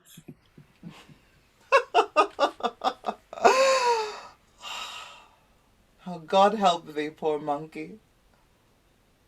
But how wilt thou do for a father? If he were dead, you'd weep for him. If you would not, it were a good sign that I should quickly have a new father. Poor prattler, how thou talkest. Bless you, fair dame. I am not to you known, though in your state of honour I am perfect. I doubt some danger does approach you nearly. If you will take a homely man's advice, be not found one. Hence with your little ones. To fright you thus, methinks I am too savage. To do worse to you were fell cruelty, which is too nigh your person. Heaven preserve you. I dare abide no longer. Whither should I fly? I have done no harm. But I remember now, I am in this earthly world where to do harm is often laudable. To do good, sometime accounted dangerous folly. Why then, alas, do I put up that womanly defense to say I have done no harm? What are these faces? Where's your husband? I hope in no place so unsanctified where such as thou mayst find him. He's a traitor! Thou liest, thou shag-haired villain! What, you egg? Young fry of trickery! He has killed me, mother! Run away! I pray you! Murder!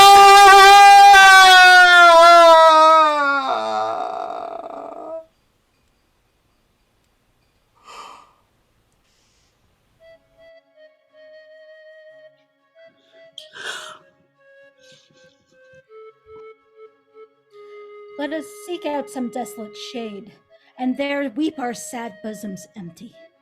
Let us rather hold fast the mortal sword, and like good men bestride our downfallen birthdom.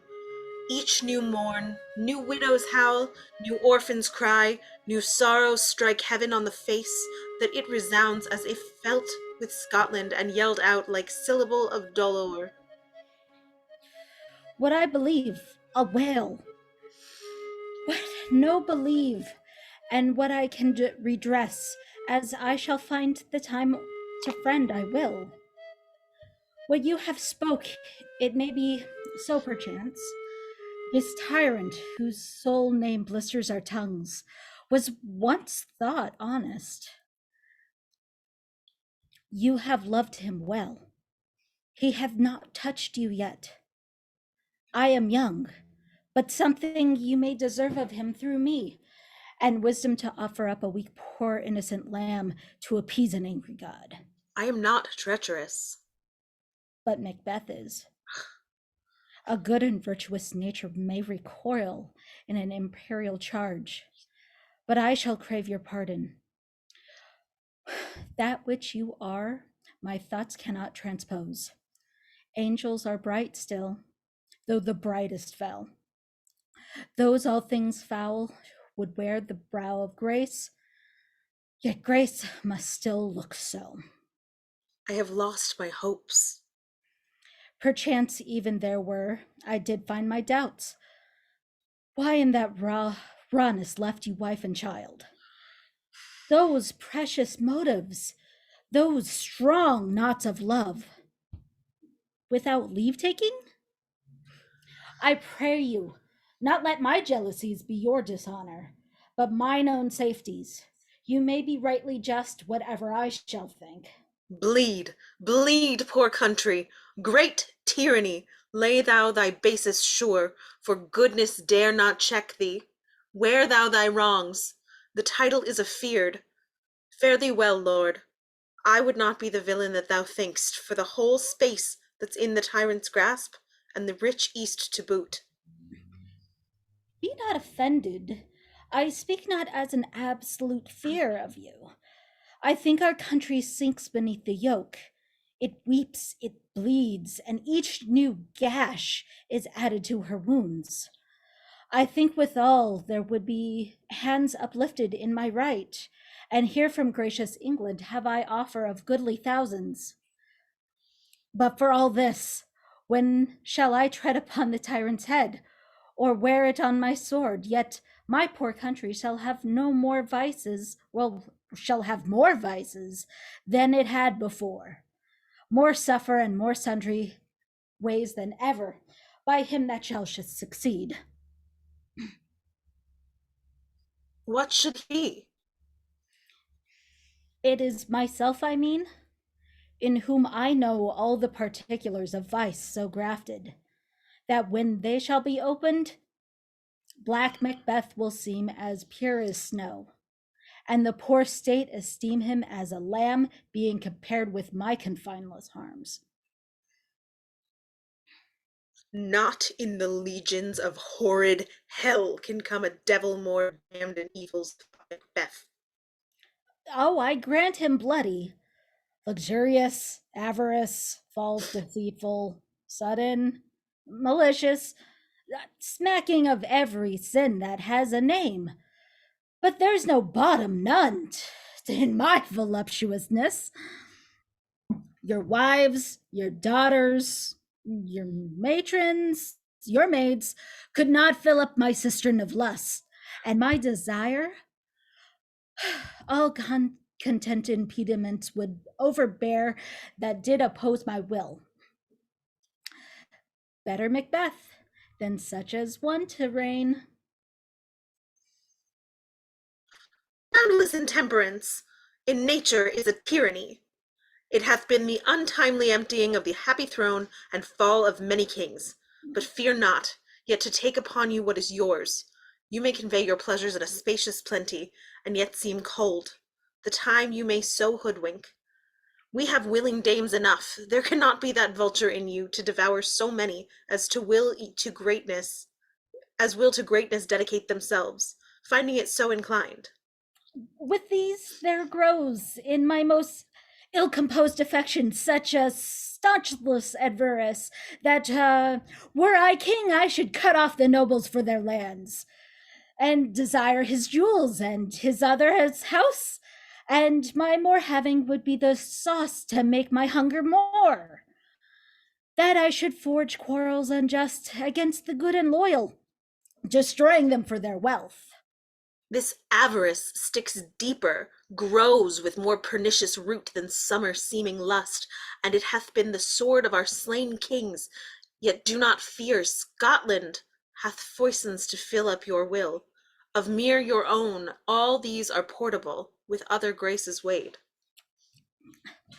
But I have none, the king becoming graces, as justice, verity, temperance, stableness, bounty, perseverance, mercy, lowliness, devotion, patience, courage, fortitude. I have no relish of them, but abound in the division of each several crime, acting it many ways. Nay, had I power, I should pour the sweet milk of concord into hell, uproar the universal peace, confound all unity on earth. Oh, Scotland, Scotland! If such a one be fit to govern, speak. I am as I have spoken. Fit to govern? No, not to live. O nation miserable with an untitled tyrant, bloody sceptred, when shalt thou see thy wholesome days again, since that the truest issue of thy throne by his own interdiction stands accursed and does blaspheme his breed? Thy royal father was a most sainted king. The queen that bore thee, oftener upon her knees than on her feet, died every day she lived. Fare thee well, these evils thou repeat'st upon thyself have banished me from Scotland. O my breast, thy hope ends here. MacDuff, this noble passion, child of integrity,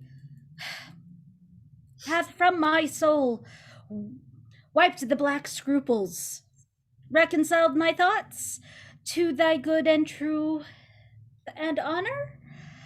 Devilish Macbeth may of these trains hath sought to win me into his power, and modest wisdom plucks me from overcredulous haste. But God above deal between thee and me, for now I must put myself to thy direction, and unspeak my own detraction. Here abjure the taints and blames I laid upon myself, for strangers to my nature. I am yet unknown to woman, never was forsworn, scarcely hath coveted what is mine own. At no time broke my faith, would not betray the devil to his own fellow, and delight no less in truth than life. My first false speaking was this upon myself. What I am truly is thine, and my poor country's to command. Whether indeed before thy here approach, old Siward, with 10,000 warlike men, already at a point, was thus setting forth. Now we'll together, and the chance of goodness be like our warranted quarrel? What? Why are you silent? Such welcome and unwelcome things at once. 'Tis hard to reconcile. Well, more anon. Comes forth the king, I pray you? Aye, sir. There are a crew of wretched souls that stay his cure. Their malady convinces the great essay of art, but at his touch, such sanctity hath heaven given his hand, they presently amend. I thank you, doctor. What's the disease he means? 'Tis called the evil. A most miraculous work in this good king, which often, since my herein remain in England, I have seen him do. How he solicits heaven. Himself, he knows best. But strangely visited people, all swollen and ulcerous, pitiful to the eye, the mere despair of surgery, he cures, hanging a golden stamp about their necks, put on with holy prayers. And 'tis spoken, to the succeeding royalty he leaves the healing benediction. With this strange virtue he hath a heavenly gift of prophecy, and sundry blessings hang about his throne that speak him full of grace. See, who comes here? My countryman, but I know him not. My ever gentle cousin, welcome hither. I know him now, good God. But times remove the means that makes us strangers. Sir, amen. Stands Scotland where it did? Alas, poor country, almost afraid to know itself. It cannot be called our mother, but our grave, where nothing but who knows nothing is once seen to smile, where sighs and groans and shrieks and rend the air are made, not marked, where violent sorrow seems a modern ecstasy. The dead men's knell is there scarce asked for, and good men's lives expire before the flowers in their caps, dying or ere they sicken. Oh, relation, too nice and yet too true. What's the newest grief? That of an hour's age doth hiss the speaker. Each minute teems a new one. How does my wife? Why, well. And all my children? Well, too. The tyrant has not battered at their peace? No, they were well at peace when I did leave them. Be not a niggard of your speech, how goes't? When I came hither to transport the tidings which I have heavily borne, there ran a rumour of many worthy fellows that were out, which was to my belief witness the rather, for that I saw the tyrant's power afoot. Now is the time of help. Your eye in Scotland would create soldiers, make our women fight, to doff their own desires. Be it their comfort, we are coming hither. Gracious England hath lent us good Siward and 10,000 men. Our older and a better soldier, none that Christendom gives out. Would I could answer this comfort with the like, but I have words that would be howled out in the desert air, where hearing should not latch them. What concern they? The general cause, or is it a fee grief due to some single breast? No mind that's honest, but in it shares some woe, though the main part pertains to you alone. If it be mine, keep it not from me. Quickly let me have it. Let not your ears despise my tongue forever, which shall possess them with the heaviest sound that ever yet they heard. Hum! I guess at it. Your castle is surprised, your wife and babes savagely slaughtered. To relate the matter, we're on the quarry of these murdered deer, to add the death of you. Oh, Merciful heavens. What man, ne'er put your hat upon your brows. Give sorrow words, the grief that does not speak, whispers o'erfraught heart and bids it break. My children too? Wife, children, servants, all that could be found. And I must be from thence, my wife, killed too? I have said. We comfort him. Let's make us medicines of our great revenge, to cure this deadly grief. He has no children. All my pretty ones? Did you say all? Oh, Hecate, all? What, all my pretty chickens and their dam at one fell swoop? Dispute it like a man. I shall do so, but I must also feel it as a man. I cannot remember such things that were most precious to me. Did heaven look on and would not take their part? Sinful MacDuff, they were all struck for thee. Not that I am, not for their own demerits, but for mine, fell slaughter on their souls. Heaven rest them now. Be this the whetstone of your sword. Let grief convert to anger. Blunt not the heart. Enrage it. Oh, I could play the woman with mine eyes and braggart with my tongue, but gentle heavens cut short all intermission. Front to front, bring thou this fiend of Scotland and myself within my sword's length. Set him if he scape, heaven forgive him too. This tune goes manly. Come, go we to the king. Our powers be ready. Our lack is nothing but our leave.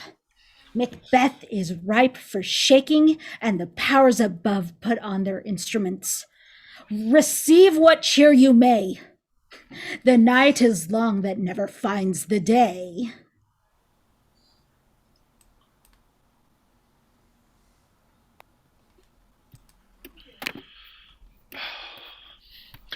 I have 2 nights watched with you, and can perceive no truth in your report. When was it she last walked? Since His Majesty went into the field, I have seen her rise from her bed and throw her nightgown upon her, unlock her closet and take forth paper, fold it, write upon it, read it, and afterwards seal it, and again return to bed. Yet all this while in a most fast sleep. Great perturbation in nature, to receive at once the benefit of sleep and do the effect of watching. In this slumbery agitation, beside her walking and other actual performance, what at any time have you heard her say? That, sir, which I will not report after her. You may to me, and 'tis most meet you should. Neither to you nor to anyone, having no witness to confirm my speech.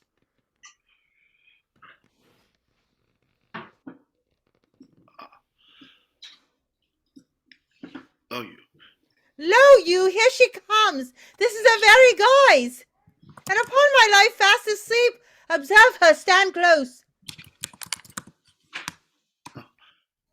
I don't see her yet. My eyes may be going. I don't see her either. Maybe she's still sleeping. Ah! Oh, there she is. How came she by that light? Why she stood it by her? She has light by her continually, 'tis her command. But you see, her eyes are open. Aye, but their senses are shut. What is it she does now? Look how she rubs her hands. Is an accustomed action with her, to seem thus washing her hands. I have known her continue in this for a quarter of an hour. It is a spot. Hark, she speaks. I will set down what comes from her to satisfy my remembrance the more strongly. Out, damned spot. Out, I say. 1, 2. Why then 'tis time to do it. Hell is murky. Fie, my lord, fie. A soldier and a feared. What need we fear? Who knows it? When none can call our power to account. Yet,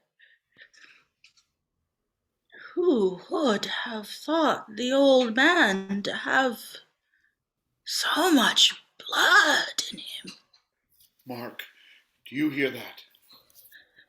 The Thane of Fife had a wife. Where is she now? Will these hands ne'er come clean? No more of that, my lord. No more of that. You mar all with this starting. Go to. You have known what you should not. She has spoke what she should not, I am sure of that. Heaven knows what she has known. Here's the smell of blood still. All the perfumes of Arabia will not sweeten this little hand. Oh. What a sigh is there. The heart is sorely charged. I would not have such a heart in my bosom for the dignity of the whole body. Well, well, well. Pray it God be sir. This disease is beyond my practice. Yet I have known those who have walked in their sleep, who have died holily in their beds. Wash your hands. Put on your nightgown. Look not so pale. I tell you again, Banquo's buried. He cannot come out of his grave. Even so. To bed, to bed. There's knocking at the gate. Come, come, come. Come. Give me your hand. What's done cannot be undone. To bed, to bed, to bed. Will she go now to bed? Directly. Foul whisperings are abroad. Unnatural deeds do breed unnatural troubles. Infected minds to their deaf pillows will discharge their secrets. More needs she the divine than the physician. God forgive us all. Look after her, remove from her the means of all annoyances, and still keep eyes upon her. So good night. My mind she has mated, and amazed my sight. I think, but dare not speak. Good night, good doctor.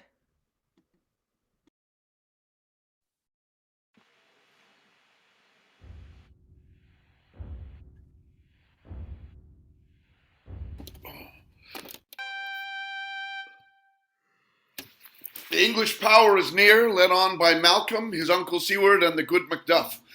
Revenges burn in them, for their dear causes would to the bleeding and the grim alarm excite the mortified man. Near Burnham Wood. Shall we meet them? That way are they coming? Who knows if Donalbain be with his brother? For certain, sir, he is not. I have a file of all the gentry. There is Seward's son, and many unrough youths that even now protest their first of manhood. What does the tyrant? Great Duncan, he strongly fortifies. Some say he's mad. Others that lesser hate him do call it valiant fury. But for certain he cannot buckle his distempered cause within the belt of rule. Now does he feel his secret murder sticking on his hands? Now minutely revolts upbraid his faith breach. Those he commands move only in command, nothing in love. Now does he feel his title hang loose about him, like a giant's robe upon a dwarfish thief. Who then shall blame his pestered senses to recoil and start, when all that is within him does condemn itself for being there? Well, march we on, to give obedience where 'tis truly owed. Meet we the medicine of the sickly will, and with him pour we in our country's purds, each drop of us. Or so much as it needs, to do the sovereign flower and drown the weeds, make we our march towards Burnham.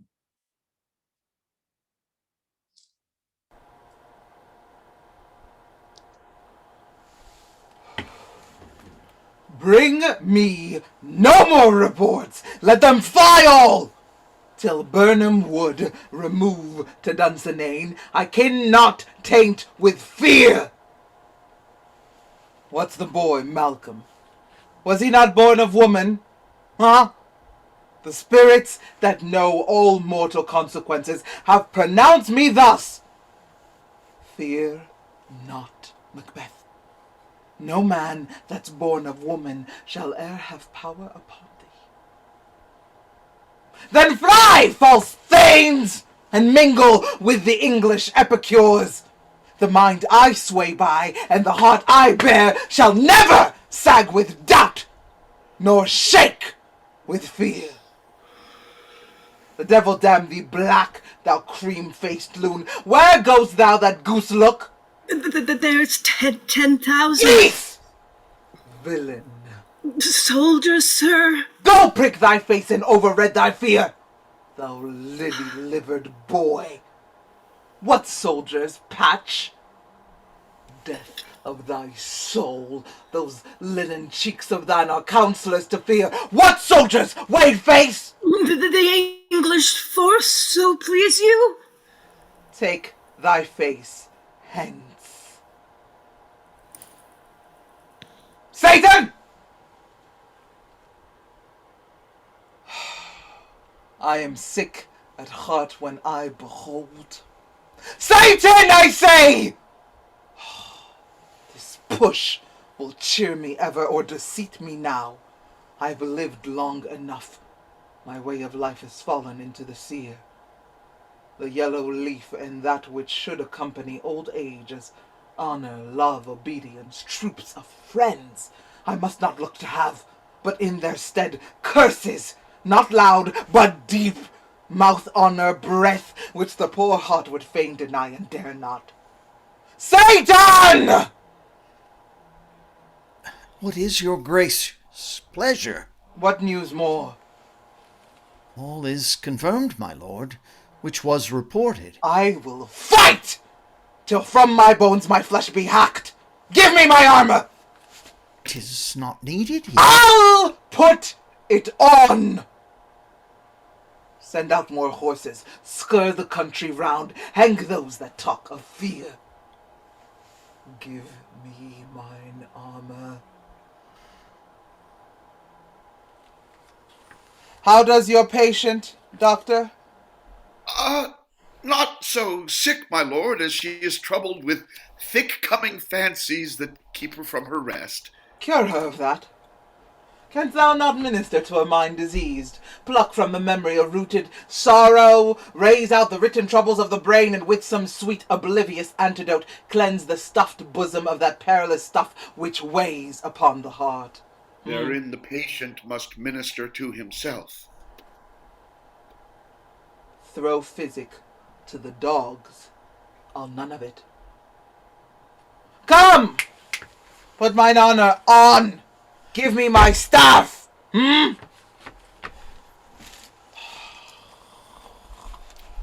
Seyton, send out. Doctors, the thanes fly from me. Come, sir, dispatch.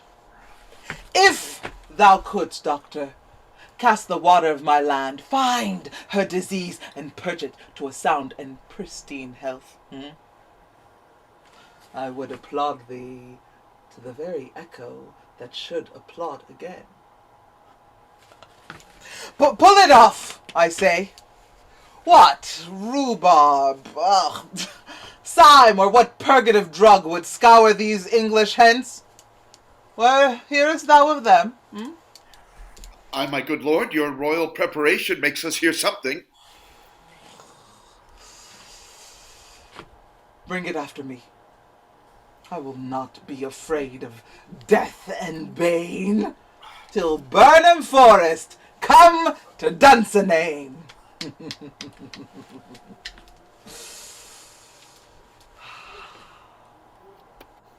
Were I from Dunsinane away and clear, profit again should hardly draw me here.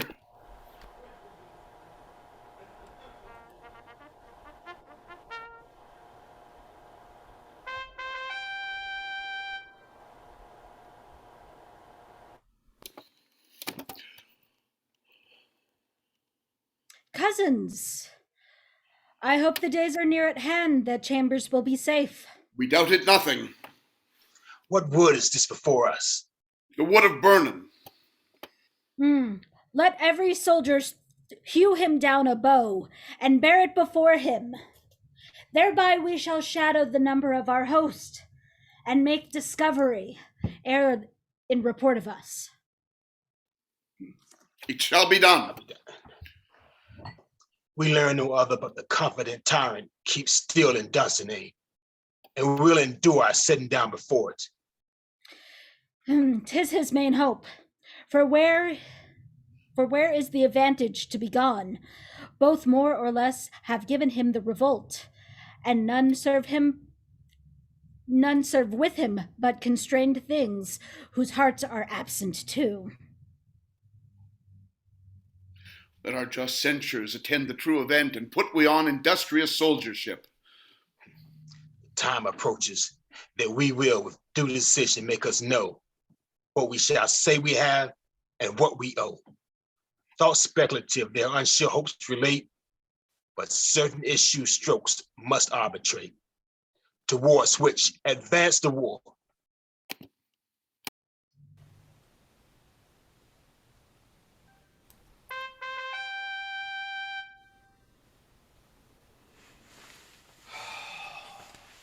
Hang out our banners on the outward walls. The cry is still they come. Our castle's strength will laugh a siege to scorn. Here let them lie till famine and the ague eat them up. Were they not forced with those that should be ours, we might have met them dareful, beard to beard, and beat them backward home. What is that noise? It is the cry of women, my good lord. I've almost forgot the taste of fears. The time has been my senses would have been cool to hear a night shriek, and my fell of hair would at a dismal treatise rouse and stir as life were in it.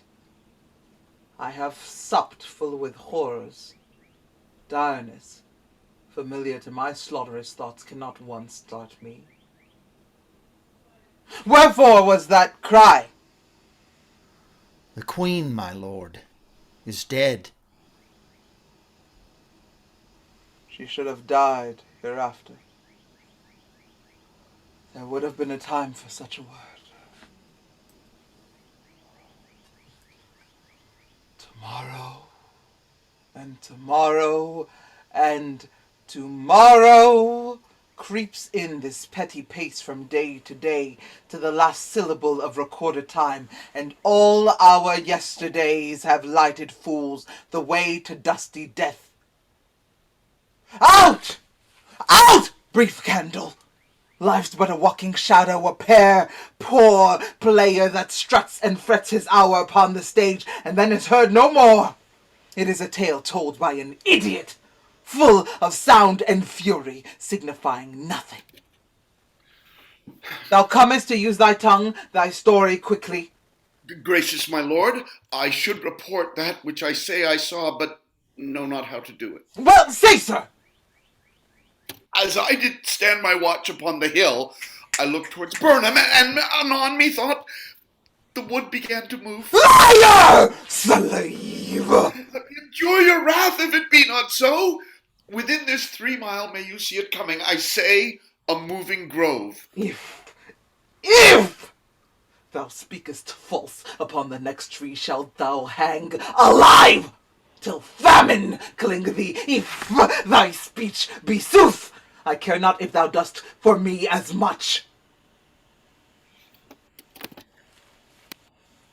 I pull in resolution and begin to doubt the equivocation of the fiend that lies like truth. Fear not, till Burnham Wood do come to Dunsinane. And now a wood comes toward Dunsinane?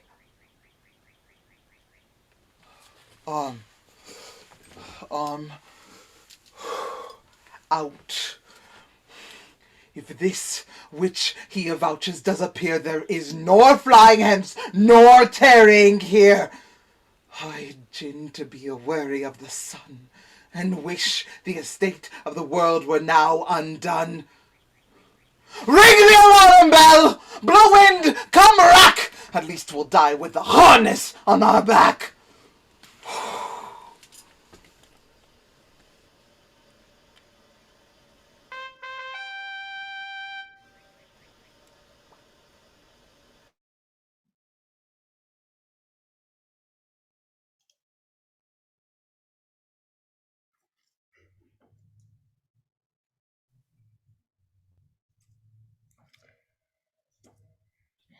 Now near enough.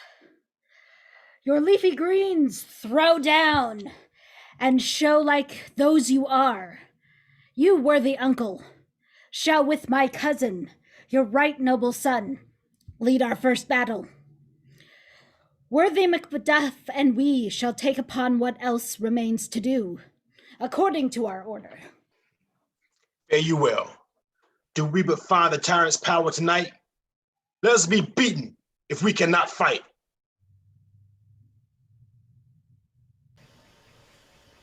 Make all our trumpets Make all our speak. trumpets speak. Give them all breath, those clamorous harbingers of blood and death.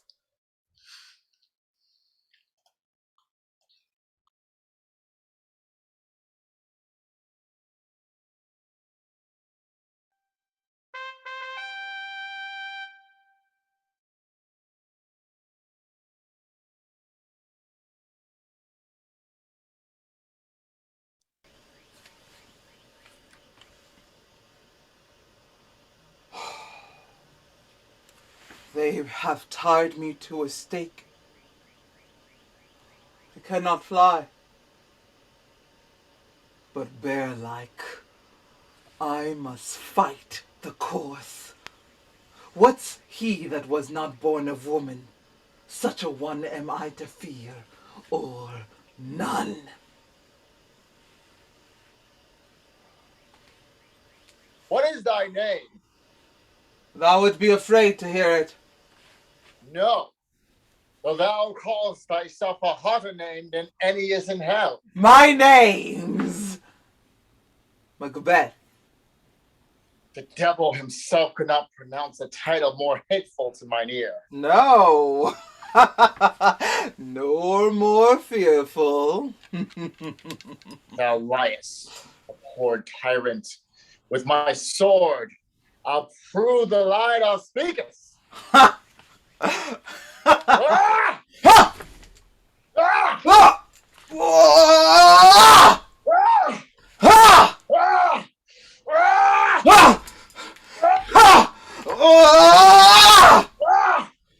Ah! Ah! Ah! Go! Ah! Ah! Ah!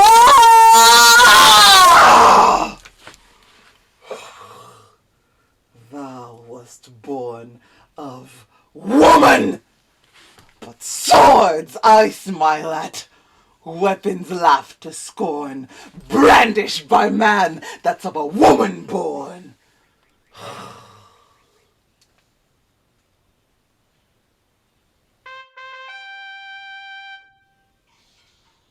That way the noise is.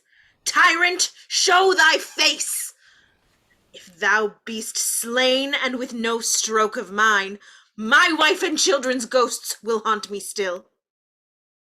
I cannot strike at wretched kerns whose arms are hired to bear their staves. Either thou, Macbeth, or else my sword with an unbattered edge I sheathe again undeeded. There thou shouldst be, by this great clatter, one of greatest note seems bruited. Let me find him, fortune, and more I beg not.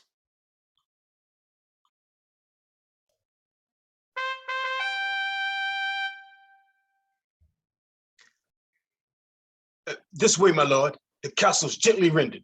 The tyrants' people on both sides do fight. The noble things do bravely in the war. The day almost itself professes yours, and little is to do.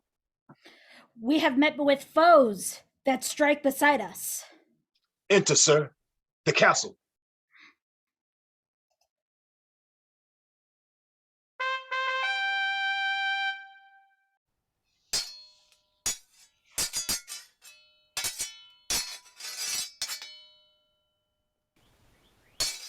Why should I play the Roman fool and die on mine own sword, whiles I see lives? The gashes do better upon them. Turn, hellhound, turn! Of all men else, I have avoided thee. But get thee back! My soul is too much charged with blood of thine already. I have no words! My voice is in my sword, thou bloodier villain than terms can give thee out! Ah! Ah! Ah! Ah! Ah! Ah! Ah! Ah! Ah! Ah! Ah!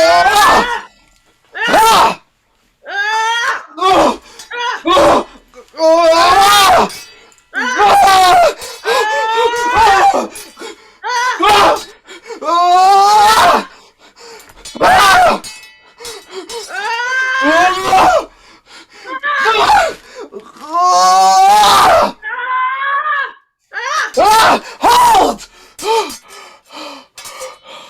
Thou losest labor. As easy mayest thou the entrenchant air with thy keen sword impress as make me bleed. Let fall thy blade on vulnerable crests. I bear a charmed life which must not yield to one of woman born. Ah! Despair thy charm, and let the angel whom thou still hast served tell thee Macduff was from his mother's room untimely ripped. Accursed be that tongue that tells me so, for it hath now cowed my better part of man. And be these juggling fiends no more believed that palter with us in a double sense, that keep the word of promise to our ear and break it to our hope. Then yield thee, I coward. will not fight thee. Then yield thee, coward, and live to be the show and gaze of the time. We'll have thee as our rarer monsters are, painted on a pole and underwrit, "Here may you see the tyrant." I will not yield. To kiss the ground before young Malcolm's feet, and to be baited with the rabble's curse. Though Burnham would be come to Dunsinane, and though thou opposed being of no woman born, yet I will try the last. Before my body I throw my warlike shield. Lay on, Macduff, and damned be him that first cries, "Hold! Enough!" Ah! Ah! Ah! Ah! Ah!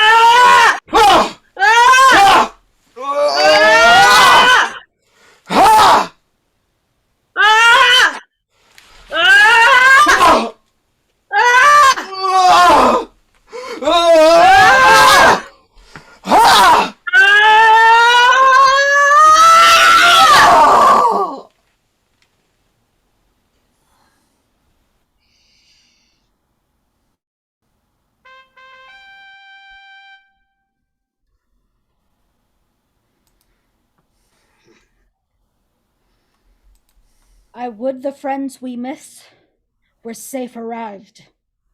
Some must go off, and yet, by these I see, so great a day as this is cheaply bought. MacDuff is missing. And your noble son. Your son, my lord, has paid a soldier's debt. He only lived but till he was a man, the which no sooner had his prowess confirmed in the unshrinking station where he fought, but like a man he died. Then he is dead? Aye, and brought off the field. Your cause of sorrow must not be measured by his worth, for then it hath no end. Had he his hurts before? Aye, on the front. Why then, God's soldier be he. Had I as many sons as I have hairs, I would not wish them to a fairer death. And so, his kneel is knolled. He's worth more sorrow, and that I'll spend for him.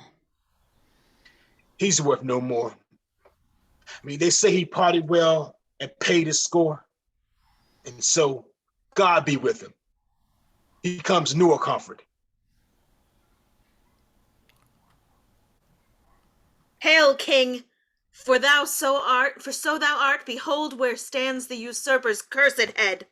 The time is free. I see thee compassed with thy kingdom's pearl, that speaks my salutation in their minds, whose voices I desire aloud with mine. Hail, King of Scotland! Hail! Hail, Scotland!